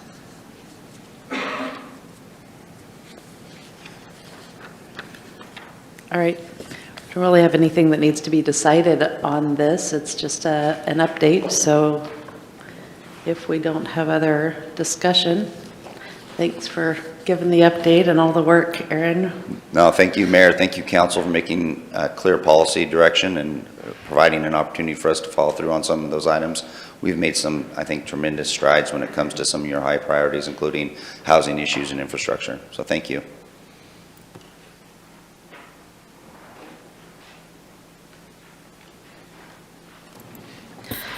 All right, agenda review.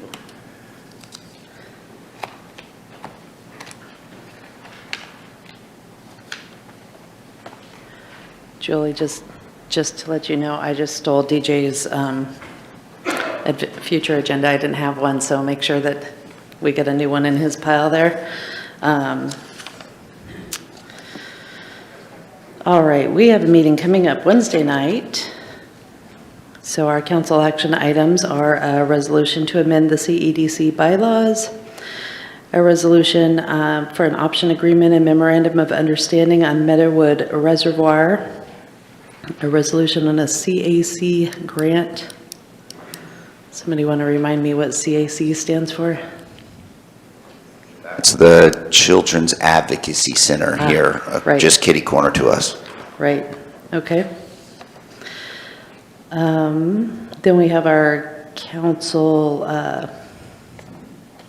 consent calendar items. With the start item, motion acknowledging the investment report. Guess we're getting a short presentation on that one. All right. A resolution to renew our health insurance program for the city, not for us, as well as to renew the dental insurance. Resolution for orthographic services. Motion on the RCC ZMA findings of fact. Resolution on a revised contract with DEA for Allen Creek Transportation Plan. A resolution on the Portland Loo purchase. This one is for Baker Park, not the downtown loos, which are already purchased. A resolution to apply for Building Resilient Infrastructure and Communities Grant Program. A resolution for All Care Foundation Domestic Violence High Risk Team Grant. And a resolution on a managing agency agreement. Oh, that's the URA. So we'll have to go into an urban renewal agency meeting. And then we have an executive session is the city manager's performance evaluation. Any questions about any of that? Val? I guess I'm just clarifying that at one point we were going to do the performance evaluation today, but it has been moved to Wednesday night. So I just wanted clarity on that. Okay, thank you. Yes. All right, the next workshop is next week because we opted for next week instead of the Monday after Thanksgiving. That way, if anyone's traveling, you have that long weekend. So next Monday, we have an update on affordable housing resources, program options, tax incentives, and then an update on Dowell Road.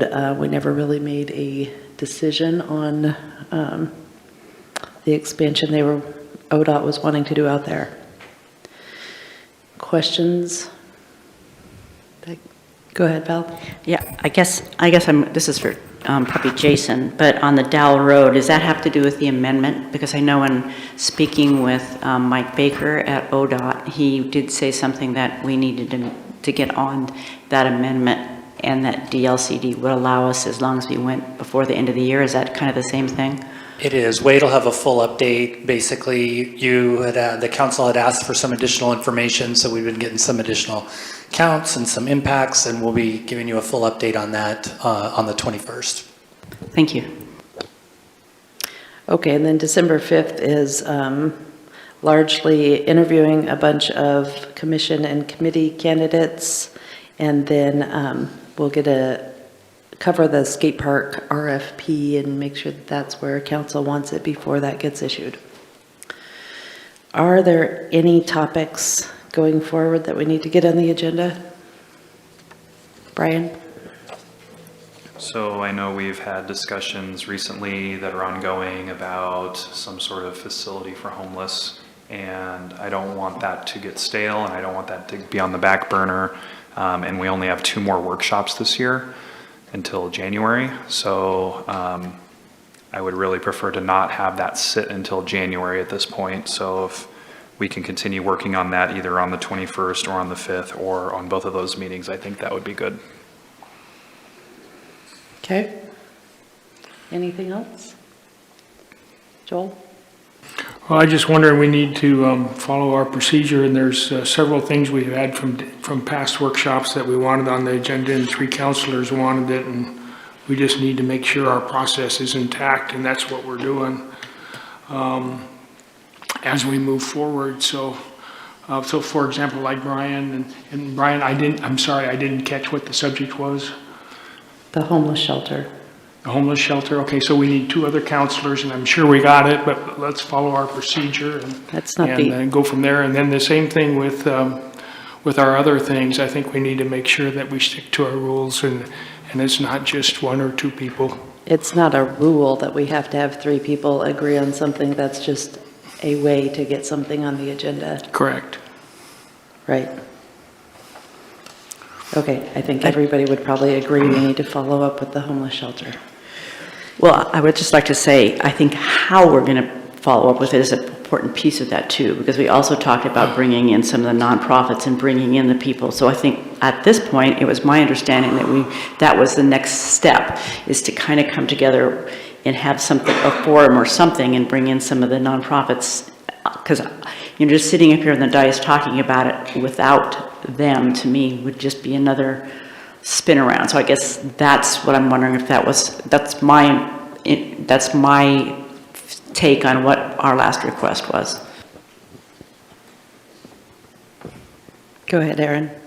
Yeah, maybe getting some direction on where council really wants to go with that, I think would be important. Councilor DeLaGrange was at the same meeting I was at maybe last week or something like that with a number of service providers. They were the key service providers that would be associated with a navigation center or warming center, whatever that may be. That's really the group. They're going to also be talking about point-in-time contact count. That's one of their key focuses right now for them getting together. Whether we take the initiative, we ask them to take the initiative, it's basically that same group that was at that table.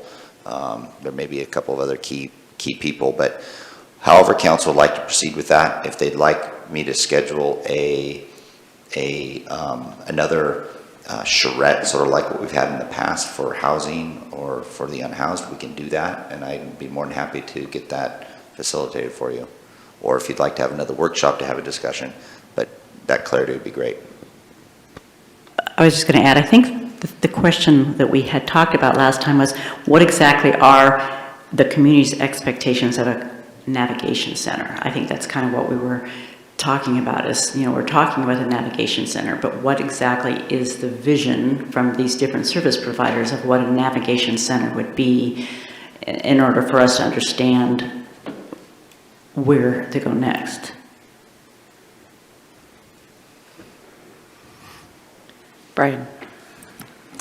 So is my understanding that a navigation center has a very specific definition of what a navigation center is. So I don't know that was where I thought we were going, was figuring out what our navigation center should be. My recollection is that we didn't have enough information from a potential partner, whether it's UCAN or some other, to make an appropriate decision. So my recollection was that Aaron was going to be reaching out to UCAN to get more clarity on how we can move forward successfully.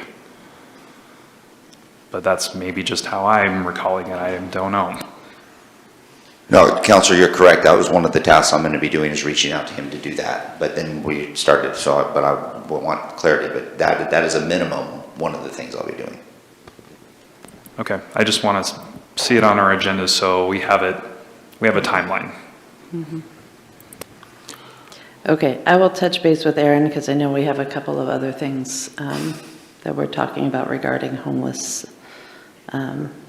locations.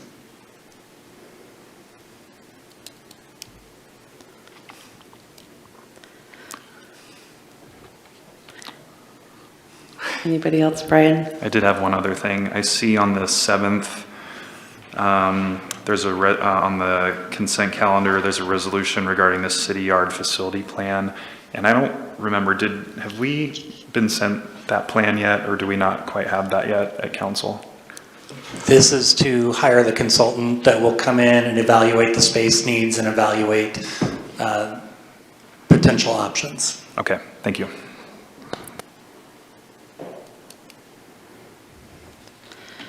Okay. Anything else for today? Brian?